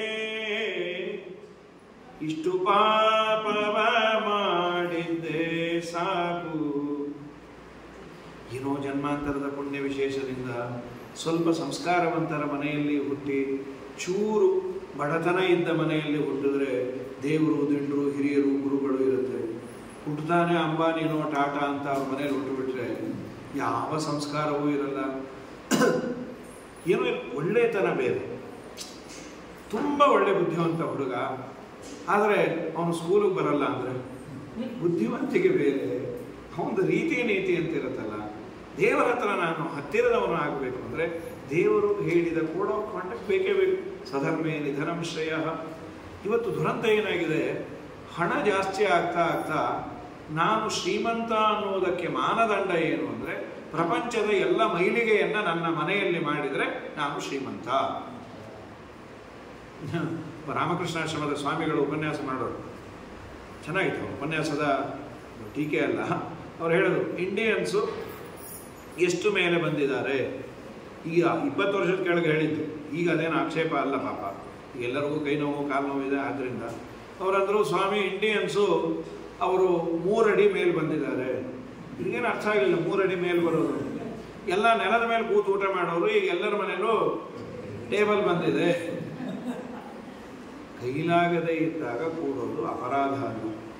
ಕೆಳಗೆ ಕೂತ್ರೆ ನಾನು ದಡ್ಡ ಅನ್ನೋ ಭಾವನೆ ಬಂದ್ಬಿಟ್ರೆ ಗತಿ. ಕೆಳಗೆ ಕೂತ್ರೆ ನಾನು ಶ್ರೀಮಂತ ಹೌದೋ ಅಲ್ಲೋ ಅನ್ಕೋತಾರೆ ಅಂದರೆ ಇದು ಒಂದು ಎಕ್ಸಾಂಪಲ್. ಈ ತರಹ ನನ್ನ ಜೀವನದಲ್ಲಿ ನನ್ನ ಚಿಹ್ನೆಗಳನ್ನು, ನನ್ನ ಅಂಗಾರ ಅಕ್ಷತೆಯನ್ನು ನಾನು ಹಚ್ಚಿಕೊಳ್ಳುವ ದ್ವಾದಶ ನಾಮವನ್ನು ಹಚ್ಕೊಂಡ್ರೆ ಯಾರೋ ಏನು ಅನ್ಕೋದು, ಯಾರು ಏನು ಅನ್ಕೋಬೋದಿಲ್ಲ. ಸದ್ಯ ಇವ್ರು ನಾಮ ಹಾಕಲ್ಲ, ಅವರೇ ಹಾಕೋತಾರೆ ಅನ್ಕೋತಾರೆ ಅಷ್ಟೇ. ಏನು ಗಂಟೆ ಏನೋ ಹೋಯ್ತು, ನಮಗೇನ ಚೆನ್ನಾಗಿ ಇವ್ರು ಹಾಕ್ಕೊಂಡಿರ್ತಾರಪ್ಪ ಇಸ್ಕಾನ್ ಅವರು. ಏನೋ ಎಂತೂ ಅಳಿಸೋದೇ ಇಲ್ಲ ಅವ್ರು ನಾಮ, ನಾವು ಎಷ್ಟು ಹಾಕ್ಕೊಂಡ್ರು ಅಳಿಸೋಗಿರುತ್ತೆ. ಹಾಗಾಗಿ ಅವ್ರು ಹಾಕ್ಕೊಳ್ತಾರೆ.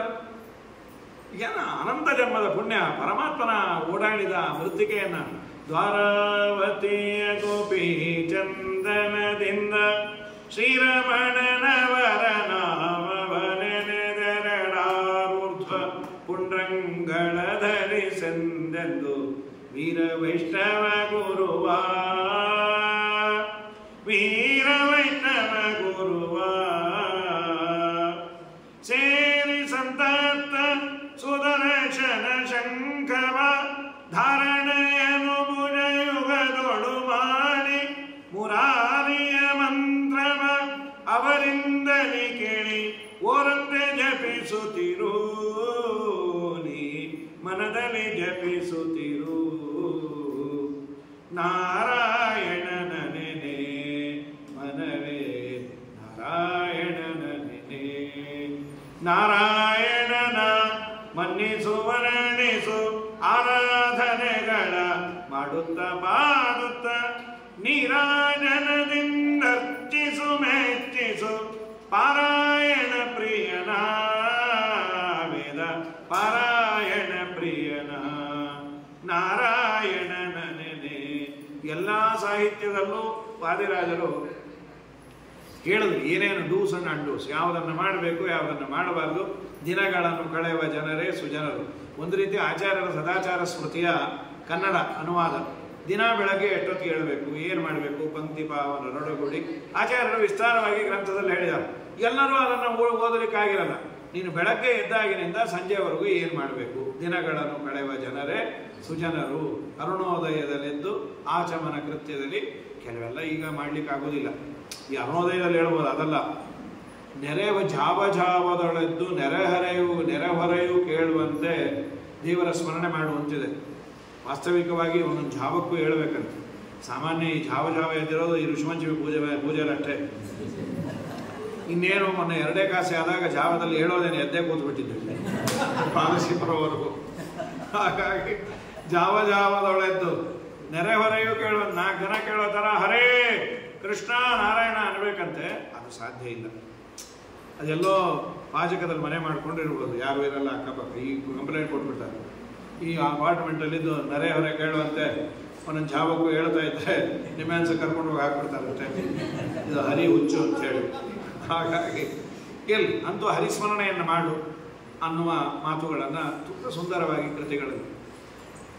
ಸಾಮಾನ್ಯವಾಗಿ ಇವತ್ತೇನಾಗಿದೆ, ಅಧ್ಯಯನವನ್ನು ಗುರುಗಳ ಮುಖಾಂತರ ಮಾಡಿದರೆ ಪರಿಹಾರ ಮಾಡ್ತಾರೆ. ತಾವೇ ನೋಡೋದು ಅಥವಾ ಬೇರೆ ಬೇರೆಯವ್ರ ಹತ್ರ ಕೇಳೋದು ಅಥವಾ ಬೇರೆ ಬೇರೆ ಒಳ್ಳೆ ಆರೈಟರ್ಸ್ ಎಲ್ಲ ತುಂಬ ಜನ ಇದ್ದಾರೆ. ವೇದವಾಕ್ಯಗಳನ್ನು ಅಥವಾ ಮಹಾಭಾರತವನ್ನು ಇವನ್ನೆಲ್ಲ ಆ್ಯಸ್ ಇಟ್ ಈಸ್ ನೋಡಿದಾಗ ತುಂಬ ವಿರೋಧ ಕಾಣುತ್ತೆ, ತುಂಬ ವಿರೋಧಗಳು ಕಾಣುತ್ತೆ. ಅದಕ್ಕೆ ಏನು ಮಾಡಿಬಿಟ್ಟಿದ್ದಾರೆ ಅಂದರೆ ತುಂಬ ಜನ ಅವರೇ ತೀರ್ಮಾನ ತಗೊಂಡಿದ್ದಾರೆ, ಈ ರಾಮಾಯಣ ಮಹಾಭಾರತ ಇದೆಲ್ಲ ಸುಳ್ಳು. ದುರಂತ ಅಂದರೆ ಅದಕ್ಕೆ ಹೆಸರಿಟ್ಟಿರೋದೇ ಮೈಥಾಲಜಿ ಅಂತ, ಮಿಥ್ಯಾ ಮೈಥಾಲಜಿ ಅಂತ. ಏನು ಈ ದೇಶದಲ್ಲಿ ಭಗವದ್ಗೀತೆಯನ್ನು ಮುಟ್ಟಿ ಪ್ರಮಾಣ ಮಾಡಿ ಸತ್ಯವನ್ನೇ ಹೇಳ್ತೇನೆ ಅಂತ ಹೇಳುವ ಕಾಲ ಇತ್ತು. ಈಗೆಲ್ಲ ಮುಟ್ಸದಂತೆ ಅದೆಲ್ಲ ಸರಿ. ಮೈಥಾಲಜಿ ಅಂತ, ಮಿಥ್ ಸುಳ್ಳು ಅಂತ ಅವನ ಇಂಗ್ಲೀಷ್ ಅವನು ಇಟ್ಟಿದ್ದ ಹಾಗೆ ನಡ್ಕೊಂಬಂದಿದ್ದು. ಇರಲಿ ಅವ್ರೇನಾದರೂ ಅಲ್ಲಿ ಮಿಥ್ಯೋ ಬತ್ತೋ. ಪರಸ್ಪರ ವಿರೋಧ ಬಂದಿದೆ, ಒಂದೇ ಗ್ರಂಥದಲ್ಲಿ ವಿರೋಧ ಬಂದಿದೆ. ರಾಜರು ಅದನ್ನು ತುಂಬ ಚೆನ್ನಾಗಿ ಪರಿಹಾರ ಮಾಡ್ಯಾರ. ದೇವರನ್ನ ಆರಾಧನೆ ಮಾಡಿದರೆ, ದೇವರಲ್ಲಿ ಭಕ್ತಿಯನ್ನು ಮಾಡಿದರೆ ಒಳ್ಳೆಯದು ಮಾಡ್ತಾನೆ. ಇದು ಸ್ಟೇಟ್ಮೆಂಟು ಎಲ್ಲರಿಗೂ ಗೊತ್ತು. ದೇವರನ್ನು ದ್ವೇಷ ಮಾಡಿದರೆ ಕೆಟ್ಟದ್ದಾಗತ್ತೆ. ಇದು ಆಗಬೇಕು. ಭಾಗವತವನ್ನು ನೋಡಿದಾಗ ದೇವರನ್ನು ದ್ವೇಷ ಮಾಡುವವರೂ ಒಳ್ಳೆಯದಾಗಿದೆ. ಆಗ ಡೌಟ್ ಬರುತ್ತೆ. ಪೂತನೆ ಕೃಷ್ಣನಿಗೆ ಹಾಲನ್ನು ಕೊಡೋ ನೆಪದಲ್ಲಿ ವಿಷವನ್ನೇ ಉಣಿಸ್ಬೇಕು ಅಂತ ಬಂದಿದ್ದು. ಪೂತನೆಗೆ ಸದ್ಗತಿ ಆಯಿತು ಅಂತ ಭಾಗವತ ಹೇಳ್ಬಿಡ್ತು. ಎಲ್ಲೂ ಅಪ್ಪಿ ತಪ್ಪಿ ಆಚೆ ಈಚೆ ಜೀವದ್ವಯಾವೇಶ ಇತ್ತು ಅನ್ನುವ ಮಾತನ್ನ ಎಲ್ಲೂ ಹೇಳಿಲ್ಲ. ಇದಲ್ಲದೆ ಇನ್ನೊಂದು ದೊಡ್ಡ ಸಮಸ್ಯೆ ಸಪ್ತಮಸ್ಕಂದ ಭಾಗವತದಲ್ಲಿ ಈ ಪ್ರಶ್ನೆಯನ್ನೇ ಮಾಡಿದಾಗ ಧರ್ಮರಾಜ ಪ್ರಶ್ನೆ ಮಾಡಿದ್ದಾನೆ, ದೇವರನ್ನ ನಿಂದೆ ಮಾಡಿದ ಶಿಶುಪಾಲನಿಗೂ ಒಳ್ಳೆಯದಾಯಿತು ಅಂದರೆ ಸ್ವಾಮಿ ಬೈಯೋದೇ ಒಳ್ಳೆಯದಲ್ವಾ? ಹೂನಪ್ಪ, ಬೈಯೋರಿಗೆ ಎಷ್ಟು ಹರಿಸ್ಮರಣೆ ಇರುತ್ತೆ ಅಷ್ಟು ಭಕ್ತರಿಗೆ ಇರೋದಿಲ್ಲ. ಆದ್ದರಿಂದ ಆದಷ್ಟು ಬೇಗ ಅವರನ್ನು ಮೋಕ್ಷಕ್ಕೆ ಕಳಿಸ್ತಾನೆ. ಇಂಥ ಮಾತೆ ಗೋಪ್ಯಕಾಮ ಭಯಾತ್ಕಂ ಸಹ ದ್ವೇಷಾಚ್ಛೇದ್ಯಾದಯೋ ನೃಪಾಹ ಅಂತ. ಅದರ ಹಿಂದೆ ಇನ್ನೊಂದು ಮಾತಿದೆ, ಬೈಯೋರಿಗೆ ಇರುವಷ್ಟು ಹರಿಸ್ಮರಣೆ ಈ ಸಾಮಾನ್ಯ ಲೋಕದಲ್ಲೂ ಅಷ್ಟೇ. ಈ ಸಿಕ್ಕಾಬಿಟ್ಟೆ ಬಾಯಿ ಇದ್ದವ್ರು ಮೊದಲು ಎಲೆ ಹಾಕ್ಬಿಡ್ತಾರೆ. ಅವ್ರು ಹಾಕ್ಬಿಟ್ರೆ ಯಾಕೆ ಅಯ್ಯೋ ಊಟ ಮಾಡ್ಕೊಂಡು ಹೋಗಿ ಅಲ್ಲ ಬಡಿಸ್ತೇವೆ ಅನ್ನೋದು ದಯಮಾಡಿ ಬೇಡ. ಅವ್ರು ಬಡಿಸೋದಕ್ಕಿಂತ ಬಡಬಡಿಸೋದೇ ಜಾಸ್ತಿ. ಅವ್ರು ಅಲ್ಲಿ ಅಡುಗೆ ಮನೆಗೆ ಬಡಿಸ್ತೇನೆ ಅಂತ ಹೋಗ್ತಾರೆ, ಇದು ಬಕೀಟ ಇದು ಅನ್ನ ಅಂತ ಹೇಳಿ ಅಲ್ಲಿ ಅಡುಗೆ ಮಾಡೋದನ್ನು ಬೈದು ಅವ್ನು ಇವತ್ತಲ್ಲ ಇನ್ನು ಪರ್ಮನೆಂಟ್ ಆಗಿ ಅಡುಗೆ ಉದ್ಯಾಪನೆ ಮಾಡಿಬಿಡ್ಬೇಕು ಅಷ್ಟು ಬೈತಾರೆ ಇವರು ಮೊದಲು ಬಡಿಸಿ ಊಟಕ್ಕೆ ಹಾಕಿ ಆಮೇಲೆ ಒಂದು ಆಟೋಗೆ ನಾವೇ ಚಾರ್ಜ್ ಕೊಟ್ಟು ಆಟೋದನಿಗೆ ಒಂದು 50 ರೂಪಾಯಿ ಎಕ್ಸ್ಟ್ರಾ ಆದರೂ ಪರವಾಗಿಲ್ಲ. ಎಲ್ಲೆಲ್ಲಿ ಸಿಗ್ನಲ್ ಮೂವ್ ಆಗೋದಿಲ್ಲೋ ಅಲ್ಲೇ ಕರ್ಕೊಂಡೋಗಿ ಅವ್ರ ಮನೆಗೆ ಬಿಡೋದು, ಇಲ್ಲಾಂದ್ರೆ ಮತ್ತೆ ವಾಪಸ್ ಬಂದು ಬಂದ್ಬಿಡ್ತಾರೆ ಇವರು. ಸೊ ಬಾಯಿದ್ದವ್ರನ್ನ ಕಂಡ್ರೆ ಭಗವಂತನ ಭಯ ಅದಕ್ಕೆ ಕೊಡ್ತಾನ. ಆಚಾರ್ಯರು ತಾತ್ಪರ್ಯವನ್ನು ಕೊಟ್ಟಿದ್ದಾರೆ. ವಾದಿರಾಜರು ಇವತ್ತಿನವರಿಗೆ ಅರ್ಥ ಆಗುವಂತೆ ಇಷ್ಟು ಸುಂದರವಾಗಿ ಯುಕ್ತಿ ಮಲ್ಲಿಕೆಯಲ್ಲಿ ಅದರ ನಿರೂಪಣೆ ಮಾಡ್ತಾರೆ. ಎಷ್ಟು ಚೆನ್ನಾಗಿದೆ ನೋಡಿ. ವೇದಗಳಲ್ಲಿ ಅಥವಾ ಇನ್ಯಾವುದೋ ಪುರಾಣ ವಾಕ್ಯಗಳಲ್ಲಿ ಮೇಲು ನೋಟಕ್ಕೆ ವಿರೋಧ ಬಂತು. ಭಾಗವತದಲ್ಲಿ ಭೂತನೆ ಪುಣೀಶ ವಿಜಯದಲ್ಲಿ ಬೇಕಾದಷ್ಟು ಹೇಳಿದ್ದಾರೆ. ವಿರೋಧವನ್ನು ತೋರಿಸೋದಾದರೆ ಪೂತನೆಗೆ ಒಳ್ಳೆಯದಾಯಿತು, ಶಿಶುಪಾಲನಿಗೆ ಒಳ್ಳೆಯದಾಯಿತು ಆಯಿತು. ಭಗವದ್ಗೀತೆಯಲ್ಲಿ ಸ್ವಚ್ಛವಾಗಿ ದೇವರು ಹೇಳ್ತಾನೆ, ತಾನಹಂ ದ್ವಿಷತ ಕ್ರೂರಾನ್ ಸಂಸಾರೇಶು ನರಾಧಮಾನ್. ನನ್ನನ್ನು ದ್ವೇಷ ಮಾಡಿದವರನ್ನು ನಾನು ಸುಮ್ಮನೆ ಬಿಡೋದಿಲ್ಲ. ಮೋಘಾಶಾಹ ಮೋಘಕರ್ಮ, ಇದನ್ನು ಒಂದು ಹೇಳಿ ಮುಗಿಸ್ತೇನೆ, 12 ಆಯಿತು. ಏನೇನು ಮಾಡಿದರೂ ಅವರು ವ್ಯರ್ಥವೇ. ಭಗವದ್ಗೀತೆಯಲ್ಲಿ ಸ್ವಚ್ಛವಾಗಿ ಹೇಳಿದ್ದಾನೆ. ಎರಡೂ ಬರೆದವರು ವೇದವ್ಯಾಸರೇ. ಭಗವದ್ಗೀತೆಯು ವೇದವ್ಯಾಸರದೆ, ಭಾಗವತವು ವೇದವ್ಯಾಸರದೆ. ದೇವರ ದ್ವೇಷ ಮಾಡಿದವರು ಒಳ್ಳೆಯದಾಗತ್ತೆ ಅಂತ ಹೇಳಿದ್ದು ಭಾಗವತ. ದೇವರನ್ನ ಅಂದರೆ ದೇವರನ್ನು ಅನ್ನೋದಲ್ಲ, ಅಂದವರ ಸಹವಾಸ ಮಾಡಿದರೆ ಹಾಳಾಗ್ತೀರಿ ಅಂತ ಹೇಳ್ತಾರೆ. ಹೀಗೆ ಒಬ್ಬರೇ ಆಥರು ಎರಡು ವಿರೋಧಿಯಾದ ಸ್ಟೇಟ್ಮೆಂಟ್ ಕೊಟ್ಟರೆ ಯಾವುದನ್ನು ನಾವು ಆಫ್ ಮಾಡಿಕೊಳ್ಳೋದು? ಆದ್ದರಿಂದ ವೇದವ್ಯಾಸ ದೇವರಿಗೆ ಬುದ್ಧಿ ಇಲ್ಲ. ಇದು ಸ್ಮೃತಿ. ಶ್ರುತಿಗಳಲ್ಲಿ ವಿರೋಧ ಬರುತ್ತೆ. ಉದಿತೆ ಜುಹೋತಿ ಅನುದಿತೆ ಜುಹೋತಿ. ಬೆಳಗ್ಗೆ ಹೋಮ ಮಾಡ್ರಿ, ರಾತ್ರಿ ಹೋಮ ಮಾಡ್ರಿ, ಬೆಳಗ್ಗೆ ಹೋಮ ಮಾಡಲೇಬಾರ್ದು, ರಾತ್ರಿ ಮಾಡಿ. ಇದು ವೇದ. ಇದನ್ನೆಲ್ಲ ತತ್ವನಿರ್ಣಯದಲ್ಲಿ ಶ್ರೀಮದಾಚಾರ್ಯರು, ಅದರಲ್ಲೂ ಟೀಕಾಕೃತ್ಪಾದರು ವೇದಗಳ ಅಪ್ರಾಮಾಣ್ಯ ನಿರಾಕರಣೆ, ಅಪ್ರಾಮಾಣ್ಯದ ಶಂಕಾ ನಿರಾಕರಣೆಯ ಸಂದರ್ಭದಲ್ಲಿ ಪೂರ್ವಪಕ್ಷದಲ್ಲಿ ತಗೊಂಡ್ಯಾರ ತುಂಬ ಅದ್ಭುತವಾಗಿ. ವೇದಗಳ 2 ವಾಕ್ಯಗಳಲ್ಲಿ ಪರಸ್ಪರ ವಿರೋಧ ಬಂದರೆ ಯಾವುದನ್ನು ನಾವು ತಗೊಳ್ಬೇಕು? ಗೊಂದಲ ಉಂಟಾದಾಗ ಯಾವುದನ್ನಾದರೂ ಒಂದು ಬಿಡಬೇಕಲ್ಲ. ಬೆಳಗ್ಗೆ ಹೋಮ ಮಾಡ್ರಿ, ಸಾಯಂಕಾಲ ಮಾಡ್ರಿ, 2 ಮಾತಿದೆ. ಯಾವುದನ್ನ ಒಂದು ಆಪ್ತಬಲ್ಲ. ಬೆಳಗ್ಗೆ ಮಾಡೋದು, ಸಂಜೆ ಮಾಡೋದು, ಗೊಂದಲ ಇದ್ದದ್ದರಿಂದ ವೇದ ಹೀಗೆ ರೀ ಏನೇನೋ ಹೇಳುತ್ತೆ, ಅದು ಅರ್ಥ ಇಲ್ಲದೆ ಇರೋ ಜರ್ಬರಿ ತುರ್ಬರಿ ಅಂತೆಲ್ಲ ಇದೆ. ಹೀಗೆಲ್ಲ ಮಾತುಗಳಿದ್ದಾವೆ. ವಾದಿರಾಜರಂತಾರೆ, ವೇದಗಳಲ್ಲಿ ಮೇಲು ನೋಟಕ್ಕೆ ವಿರೋಧ ಬಂದಾಗ ಅದನ್ನು ಪರಿಹಾರ ಮಾಡು. ಬೈಪಾಸ್ ರೂಟ್ ಅಂತ ಅಂತೀವಲ್ಲ, ಈಗ ಬರ್ಬೇಕಾದ್ರೆ ಒಂದು 2-3 ಬೈಪಾಸೇ ಬರಬೇಕಾಗಿತ್ತು. ಈ ಸೀದಾ ಇಲ್ಲಿ ಬಂದ್ವಿ, ಇಲ್ಲೊಂದು ತಾಳ ಮೇಳ ನಡೀತಾ ಇತ್ತು. ಯಾರೋ ವಾದಿರಾಜರ ಹತ್ರನೇ ಹೋಗಿದ್ದಾರೆ, ಪಾದ ಸೇರಿದ್ದಾರೆ, ಕೃಷ್ಣನ ಪಾದ ಸೇರಿದ್ದಾರೆ ಅಂತ ಬೇಡ. ಮತ್ತೆ ಇನ್ನೊಂದು ರೂಟಲ್ಲಿ ಬಂದ್ವಿ. ಅಲ್ಲಿ ಬಂದಾಗ ನಮ್ಮನ್ನೇ ಬಂದೇ ಮಾಡಿಸ್ರಿ ಅಂತಂದ್ರೆ ಎಲ್ಲೋ ಬರೋದು, ನಾವು ಬರೋದು ಈಗ. ಹಾಗಾಗಿ ಸರಿ, ಇನ್ನೆಲ್ಲೋ ತೋಡಿರ್ತಾರೆ. ಅಂತೂ ಒಂದು ರಸ್ತೆಯಲ್ಲಿ ಬರಬೇಕಾದ್ರೆ ಆ ರಸ್ತೆಯನ್ನು ತೋಡಿಗೀಡಿ ಮಾಡಿದಾಗ ಇನ್ನೊಂದು ರಸ್ತೆಗೆ ಬರಬೇಕೇ ವಿನಃ ಬೆಂಗಳೂರು ರಸ್ತೆ ಎಲ್ಲ ಹೀಗಿದೆ, ಅದಕ್ಕೆ ಮನೆ ಬಿಟ್ಟೇ ಬರಬಾರ್ದು ಅಂತ ಯಾರಾದರೂ ಮನೆಯಲ್ಲೇ ಕೂತಿರ್ತಾರೆ. ಒಂದು ರಸ್ತೆ ಇಲ್ಲ, ಇನ್ನೊಂದು ಬೈಪಾಸ್ ರಸ್ತೆಯಲ್ಲಿ ಬರ್ತಾರೆ. ಆಪಾತತಃ ಅಂದರೆ ಮೇಲು ನೋಟಕ್ಕೆ ತೋರಿದ ಅರ್ಥವನ್ನು ಬಿಟ್ಟು ಒಂದನ್ನು ಅಪ್ರಮಾಣ ಅನ್ನಬಾರ್ದು. ವೇದದಲ್ಲಿ 2 ವಾಕ್ಯ ಇದೆ, ಪರಸ್ಪರ ವಿರೋಧವಾದ ಮಾತುಗಳು. ಅದನ್ನು ಒಂದು ತೀರ್ಮಾನ ಮಾಡಿಬಿಡುವ, ಒಂದು ಅಪ್ರಮಾಣ ಇನ್ನೊಂದು ಪ್ರಮಾಣ ಅಂತ ತಗೊಳ್ಳುವ. ತುಂಬ ದೊಡ್ಡ ತಪ್ಪು. ಅಪ್ರಮಾಣ ಅನ್ನುವ ಅಧಿಕಾರ ಯಾರಿಗೂ ಇಲ್ಲ. ಅಪ್ರಮಾಣ ಅಲ್ಲೂ ಅಲ್ಲ, ಅದನ್ನು ಕೂಡಿಸ್ಬೇಕು. ಹೇಗೆ ಕೂಡಿಸೋದು? ಯಾವುದರ ಮೇಲೆ ನಿನಗೆ ಅಪ್ರಾಮಾಣ್ಯ ಶಂಕ ಇದೆ ಅದಕ್ಕೆ ಮೇಲು ನೋಟದ ಅರ್ಥವನ್ನು ಬಿಟ್ಟು, ಪ್ರತೀತಾರ್ಥ ಪ್ರತ್ಯಾವನ ಅಂತ ಕರೀತಾರೆ. ಮೇಲು ನೋಟದ ಅರ್ಥವನ್ನು ಬಿಟ್ಟು ಅದರ ನಿಜವಾದ ಆಂತರ್ಯವನ್ನು ಸ್ವೀಕಾರ ಮಾಡಿ ಎರಡನ್ನೂ ಉಳಿಸ್ಬೇಕು. ಇದಕ್ಕೊಂದು ಒಳ್ಳೆ ಎಕ್ಸಾಂಪಲ್ ಕೊಟ್ಟಿದ್ದಾರೆ ವಾದಿರಾಜ. ಎರಡು ಹಸು ಜಗಳ ಆಡ್ತಾ ಇತ್ತು, ಎರಡಕ್ಕೂ ಕೊಂಬು ಶಾರ್ಪ್ ಆಗಿದೆ, ಸಿಕ್ಕಾಪಟ್ಟೆ ಜಗಳ ಆಡ್ತಾ ಇದೆ. ಗುರುಗಳು ಶಿಷ್ಯಂಗಂದ್ರಲ್ಲೂ ಆ ಹಸುಗಳು ತುಂಬ ಜಗಳ ಆಡ್ತಾ ಇದ್ದಾಗಿದೆ, ನಿಲ್ಲಿಸ್ಬಾ. ಹಸು ಜಗಳವನ್ನು ನಿಲ್ಲಿಸಿ ಬಾ ಅಂತ ಶಿಷ್ಯಂಗೆ ಹೇಳಿದ ಕೂಡಲೇ ಸಂತೋಷ ಆಯಿತು. 10 ನಿಮಿಷ ಬಿಟ್ಟು ಬಂದ. ಗುರುಗಳು ಕೇಳಿದ್ರು, ಜಗಳ ನಿಲ್ಲಿಸ್ದ್ಯಾ? ಇನ್ನು ನಿಮ್ಗೆ ಯೋಚನೆನೇ ಇಲ್ಲ, ನಿಮ್ಮ ಕೆಲಸ ನೀವು ಮಾಡಿಕೊಳ್ಳಿ. ಏನು ಮಾಡಿದೆ ಅಂತ, ಜಗಳ ಇವತ್ತು ನಿಲ್ಲಿಸ್, ಇನ್ನು ಪರ್ಮನೆಂಟಾಗಿ ಜಗಳನೇ ಇಲ್ಲ ಗುರುಗಳೇ ಅಂತ. ಯಾಕೆ? ಈ ಎರಡನ್ನೂ ಕೊಡ್ಲಿ ತೊಗೊಂಡು ಕೊಂದು ಹಾಕ್ಬಿಟ್ಟೆ ಅಂತ. ನಿನ್ನ ಮತ್ತೆ ಬೆಂಕಿ ಹಾಕ. ಗೋವಿನ ಜಗಳ ನಿಲ್ಲಿಸು ಅಂದರೆ ಇದನ್ನ ಎರಡನ್ನೂ ಕೊಂದಾಕ್ಬಿಡೋದು. ಈ ಗೋಹತ್ಯೆ ಮಾಡ್ದ ಅಂತಾರೆ, ಗೋವಿನ ಜಗಳ ನಿಲ್ಲಿಸ್ದ ಅಂತ ಯಾರು ಅನ್ನೋದಿಲ್ಲ. ಸ್ವಾಮಿ ಜಗಳ ನಿಲ್ಲಿಸೋದು ಹೇಗೆ? ಗೋವುಗಳು ಜಗಳ ಆಡ್ತಾ ಇದ್ದಾಗ ಅದರ ಮನಸ್ಸನ್ನು ಬೇರೆ ಕಡೆ ಸೆಳ್ಕೊಳ್ಳಿಕ್ಕೆ ಹುಲ್ಲನ್ನು ಹಿಂಡಿಯನ್ನು ತೋರಿಸಿದಾಗ ಅದು ಸ್ವಲ್ಪ ಅದರ ಕಡೆ ಡೈವರ್ಟ್ ಆಗುತ್ತೆ. ಡೈವರ್ಟ್ ಆದ ಕೂಡಲೇ ಹಗ್ಗ ತೆಗೆದುಕೊಂಡು ಹೋಗಿ ಎರಡನ್ನು ಗೂಟಕ್ಕೆ ಕಟ್ಟಿ ಅದಕ್ಕೆ ಹುಲ್ಲೋ ಹಿಂಡಿಯನ್ನು ಹಾಕೋದು ಬಿಟ್ಬಿಟ್ಟು ಎರಡನ್ನು ಕತ್ತರಿಸಿದ್ರೆ ಯಾರಾದರೂ ಇವನನ್ನು ಗೋವಿನ ಜಗಳ ಬಿಡಿಸಿದ ಮಹಾನುಭಾವರು. ನಿಮ್ಮಲ್ಲಿ ಎಲ್ಲೇ ಆಕಳುಗಳು ಜಗಳ ಆಡ್ತಾ ಇದ್ರು ಇವರನ್ನು ಕರೆಸರಿ, ಪರ್ಮನೆಂಟಾಗಿ ಇವರು ಇದು ಯಾರೋ ನೆಗಡಿ ಅಂದರೆ ಮೂಗೆ ಕೊಯ್ದಾಗಿದೆ. ಈಗೆಲ್ಲ ಹಾಗೆ ಆಗಿದೆ ರೀ. ಮನೆಗಳ ರಿಪೇರಿ ಅಂದರೆ ಬಚ್ಚಲು ಸೋರ್ತಾ ಇದೆ ಅಂತ ಯಾರೋ ಅಂದರು. ಆ ಮನೆ ಒಡೆದು ಬಿಡ್ರಿ, ಬೇರೆ ಕಟ್ಟೋಣ ಅಂದರು. ನಿಮ್ಮ ಅಕ್ಕ ಕಿಟ್ಟಾಗ ಬಚ್ಚಲು ಸೋರ್ತಾ ಇದೆ ಅಂದರೆ ಮನೆ ಒಡೆದು ಬಿಡ್ರಿ, ಪರವಾಗಿಲ್ಲ, ನಾವು ಇದನ್ನೇ ಇಟ್ಕೊಂಡು ಓಡಾಡ್ತೀವಿ ಅಷ್ಟೇ, ಒಡೆ ಇಟ್ಕೊಂಡೆ ಓಡಾಡ್ತೀವಿ. ಈಗ ಹಾಗಾಗಿ ಅದು ರಿಪೇರಿ ಅನ್ನೋ ಮಾತೇ ಹೊಟ್ಟೋಯ್ತು. ಪರ್ಮನೆಂಟಾಗಿ ತೆಗೆದು ಬಿಸಾಕೋದೆ. ವಾದಿರಾಜರಂತಾರೆ, ಗೋವುಗಳು ಹೇಗೆ ಪವಿತ್ರವೋ ಅದಕ್ಕಿನ್ನ ಪವಿತ್ರವಾದದ್ದು ಈ ಗೋ. ಗೋ ಅಂದರೆ ವೇದವಾಕ್ಯಗಳು. ಆ ವೇದವಾಕ್ಯಗಳು ಗೋವಿನಕ್ಕಿನ್ನ ಶ್ರೇಷ್ಠವಾದದ್ದು. ಶ್ರೇಷ್ಠವಾದಂತಹ ಈ ವಾಕ್ಯಗಳನ್ನು ಅಪ್ರಮಾಣ ಅಂದರೆ ಗೋಹತ್ಯೆಯನ್ನು ಮಾಡಿದ್ದಕ್ಕಿನ್ನ ತುಂಬ ಪಾಪ. ಮತ್ತೆ ಏನು ಮಾಡಬೇಕು? ಹೇಗೆ ಅದಕ್ಕೆ ಅನ್ನ ಆಹಾರವನ್ನು ತೋರಿಸಿ ಅದರ ಮನಸ್ಸನ್ನು ಬೇರೆ ಕಡೆ ಡೈವರ್ಟ್ ಮಾಡಿ ಕಟ್ಟಿ ಹಾಕಿ ಗೋಹತ್ಯೆಯನ್ನು ನಿಲ್ಲಿಸದೆ ಅಂತಾರೋ, ಗೋವಿನವರೆಗೂ ಬೇಡ. ಈ ಮಕ್ಕಳು ಮನೆಯಲ್ಲಿ ಇಬ್ಬರು ಜಗಳ ಆಡ್ತಾ ಇದ್ದಾಗ ಒಂದೇ TV, ಒಂದೇ ರಿಮೋಟು, 2 ಚಾನಲ್ ನೋಡಿ ಸಾಯ್ಬೇಕು. ನಾನು ಕಾರ್ಟೂನ್ ನೋಡಬೇಕು, ನಾನು ಪೋಗೋ ನೋಡಬೇಕು.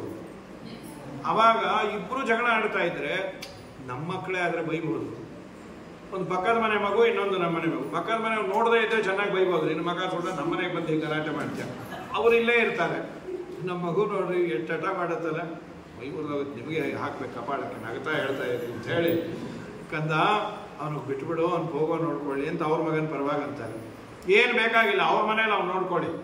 ಅವ್ರ ಮನೇಲಿ TV ಇಲ್ಲೇ ಇಲ್ಲೋ, ನಮ್ಮ ಮನೇಲಿ ಇದೆ ಅಂತಾನೆ ಅವ್ರು ಬಂದಿದ್ದಾರೆ. ಪಾಪ ಅತಿಥಿಗಳಿಗೆ ಆವತ್ತು ಬೇಜಾರು ಮಾಡಿಸೋ, ಇನ್ನು ಹಾಳಾಗೋಗ್ಲಿ ಅಂತ ಹೇಳಿ ಇಬ್ಬರು ಜಗಳ ನಿಲ್ಲಿಸಬೇಕು ಅಂತಂದರೆ ಅವನು ಜಮ್ಸ್ ಕೊಟ್ಟು, ಇನ್ನು 5 ಸ್ಟಾರ್ ಕೊಟ್ಟು, ಏನೋ ಸತ್ತು ಸುಣ್ಣ ಆಗಿ. ಯಾಕೆಂದ್ರೆ ಆ ಜಮ್ಸು 5 ಸ್ಟಾರ್ ಯಾಕೆ ಕೊಡಬೇಕು ಅಂದ್ರೆ ಇವ್ರು ಸೀರಿಯಲ್ ಟೈಮ್ ಆಗಿರುತ್ತೆ. ಅಂತೂ ಆ ಜಗಳವನ್ನು ಬಿಡಿಸ ಇಬ್ಬರು ಮಕ್ಕಳನ್ನು ಕುತ್ತಿಗೆ ಕೊಂದಾಕ್ಬಿಟ್ರೆ ಇನ್ನು ಮಕ್ಕಳೇ ಇಲ್ಲ ಅಂತಾಗ ಅದು ಯಾವ ಹುಚ್ಚು ಮಾಡೋದಿಲ್ಲ. ಹಾಗೆ ಆಯಿತು. ಮೇಲು ನೋಟದ ಅರ್ಥವನ್ನು ಬಿಟ್ಟು ಅದಕ್ಕೆ ಬೇರೆ ಅರ್ಥವನ್ನು ಮಾಡಿ ಎರಡೂ ವಾಕ್ಯಗಳನ್ನು ಪ್ರಮಾಣ ಅಂತ ಮಾಡಿದರೆ ನಿಜವಾದ ವೇದಕ್ಕೆ ಅರ್ಥ ಬರೆದವನು. ಇದನ್ನು ಮಾಡಿದವರು ಶ್ರೀಮದ್ ಆನಂದ ತೀರ್ಥ ಭಗವತ್ಪಾದರು. ಕರ್ಮ ಪರವಾಗಿ ಅಥವಾ ತತ್ವಾವೇದಕ ಅತತ್ವಾವೇದಕ ಅಂತ ಬಿಡಿಸ್ಬಿಟ್ರು. ಯಂ ತತ್ವಾವೇದಕಂ ವೇದ ವೇದಾಂತಂ ವೇದದೂಷಕಃ ತತ್ವಸ್ಯ ಅವರ್ಣನೀಯತ್ವ ಸ ತತ್ವಾವೇದಕ ಕಥಂ. ತತ್ವ ಅಂದರೆ ದೇವರು. ದೇವರ ಬಗ್ಗೆ ಹೇಳಲಿಕ್ಕೆ ಏನೂ ಇಲ್ಲ. ಏನು ಹೇಳೋದು ನಿನ್ನ ದೇವರ ಬಗ್ಗೆ ಅಂತ. ಹೀಗೆ ವಾದಿರಾಜ ಸ್ವಾಮಿಗಳು ತುಂಬ ಅದ್ಭುತವಾಗಿ ಅವರ ಗ್ರಂಥಗಳನ್ನು ನೋಡಿದಾಗ ಮಾತು ಹೇಗಾಡಬೇಕು ಅನ್ನೋದು ಚೆನ್ನಾಗಿ ಬರುತ್ತೆ. ರಾಜರ ಗ್ರಂಥಗಳು ಈ ಭೂತನ ಸಂಹಾರದಲ್ಲಿ ಒಂದು 5-6 ಲಾಜಿಕ್ಕನ್ನು ಬಳಸ್ತಾರೆ. ಇಲ್ಲ, ವಿಷ ಕೊಟ್ಟಿದ್ದಕ್ಕೆ ಒಳ್ಳೆಯದಾಯಿತು ಅಂತಾನೆ ಆರ್ಗ್ಯೂ ಮಾಡ್ತೀವಿ, ನಿನ್ನ ತಲೆ ಅಂತಾರೆ ವಾದಿರಾಜ. ಅಲ್ಲ ರೀ, ವಿಷ ಕೊಟ್ಟರೆ ಒಳ್ಳೆಯದಾಗೋದು ಅನ್ನೋದಾದರೆ ಹೇಗಿದೆ ಅಂದರೆ ಒಂದು ಜನರಲ್ ಸ್ಟೇಟ್ಮೆಂಟ್ ಹೇಳೋದು, ಆಲಿಂಗನ ಆನಂದಕರ. ಒಂದು ಯಾವುದೋ ಮಗು ಇದ್ದರೆ ಅದನ್ನು ಮುದ್ದಾಡಿದ್ರು, ಆಲಿಂಗನ ಮಾಡಿಕೊಂಡ್ರು, ಆನಂದಕರ. ಆಲಿಂಗನ ಆನಂದಕರ ಅನ್ನೋ ಸ್ಟೇಟ್ಮೆಂಟನ್ನು ಇಟ್ಟುಕೊಂಡು ಎಲ್ಲ ಕಡೆ ಇದನ್ನೇ ಯಾರೋ ಒಂದು ಆಚಾರನ ಆಲಿಂಗನ ಮಾಡಿಕೊಂಡ್ರು, ಇವ್ರಿಗೂ ಆನಂದ ಆಯಿತು, ಆಚಾರ್ಯ ಹರಿಸ್ಮರಣೆ ಶುರು ಮಾಡಿರಿ ಅಂದರು. ಯಾಕೆ ಅಂದರು, ನೀವೇ ಹೇಳಿದ್ರಲ್ಲ ಸಂತತಂ ಚಿಂತೆಯೇನಂತಂ ಅಂತ್ಯಕಾಲ ವಿಶೇಷತಃ ಅಂತ. ಅಂತ್ಯಕಾಲದಲ್ಲಿ ಹರಿಸ್ಮರಣೆ ಮಾಡಿ, ಇದಲ್ಲದೆ ಮೊನ್ನೆ ಪುರಾಣದಲ್ಲಿ ಕೇಳಿದ್ರೆ ಪಾತ್ರರ ಜೊತೆ ಯಾತ್ರೆ ಮಾಡಬೇಕು ಅಂತ. ನಾನು ಪರಲೋಕ ಯಾತ್ರೆ ನಿಮ್ಮ ಜೊತೆನೇ ಮಾಡೋಣ ಅಂತಿದ್ದೀನಿ. ಶಿವರ ಸಂಶೋಧನತೆ ಮಗಳು ಸೆಲ್ಫ್ ಸೂಯಿಸೈಡ್ ಬಾಂಬರ್ ನಾನು. ನಿನ್ನ ಮಕ್ಕಕ್ಕೆ ಠಾಕ.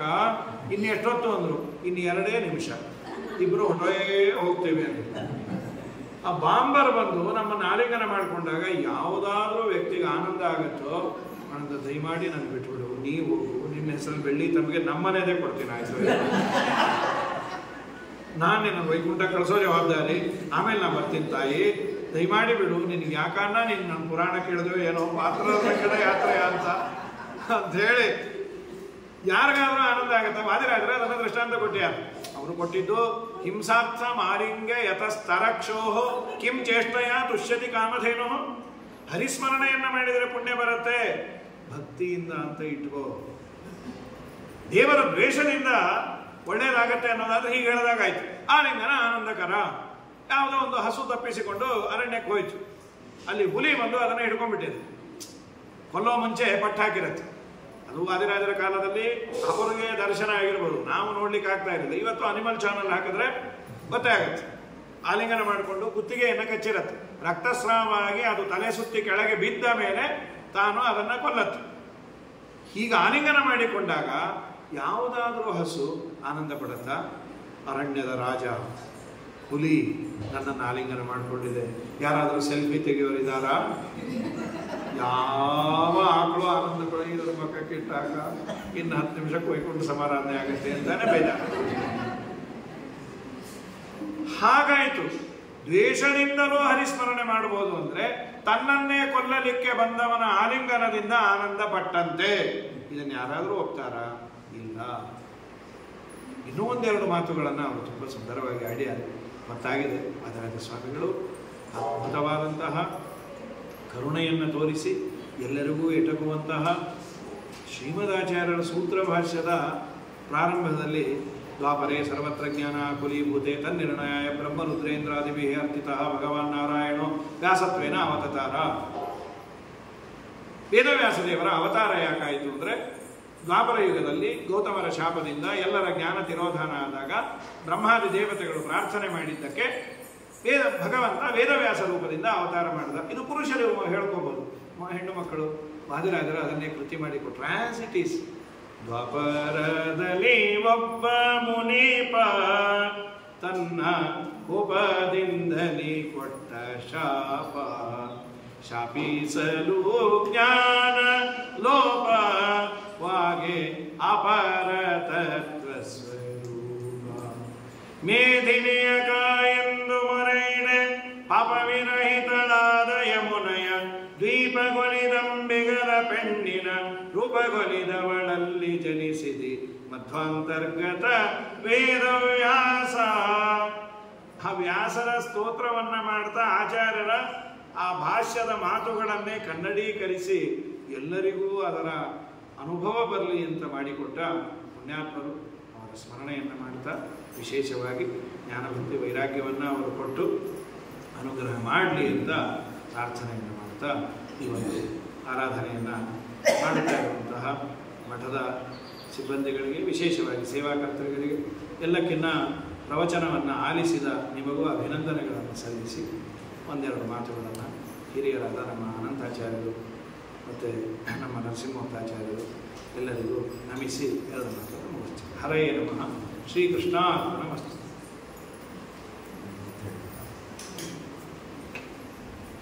ಸ್ವಾಮಿ 15 ನಿಮಿಷ ಜಾಸ್ತಿ ತೊಗೊಂಡು ನೈವೇದ್ಯವಾಗಿದೆ ಅಂದರೆ ಅನ್ಲೇಬೇಕು. ಆಮೇಲೆ ಅನಿವಾರ್ಯ. ಶ್ರೀ ಗುರುಭ್ಯೋ ನಮಃ. ಹರಿ ಓಂ ಪರಮಗುರುಭ್ಯೋ ನಮಃ. ಹರಿ ಓಂ. ಶ್ರೀಮದಾನಂದ ತೀರ್ಥ ಭಗವತ್ಪಾದ ಬರ್ತೀರಿ ಅನ್ಕೊಂಡು ಮುಗಿಸ್ಲಿಲ್ಲ. ನೀವು ಬಂದಿದ್ರೆ ಹಾಗೆ ಮುಗಿಸ್ತಾರೆ. ಸರಿ.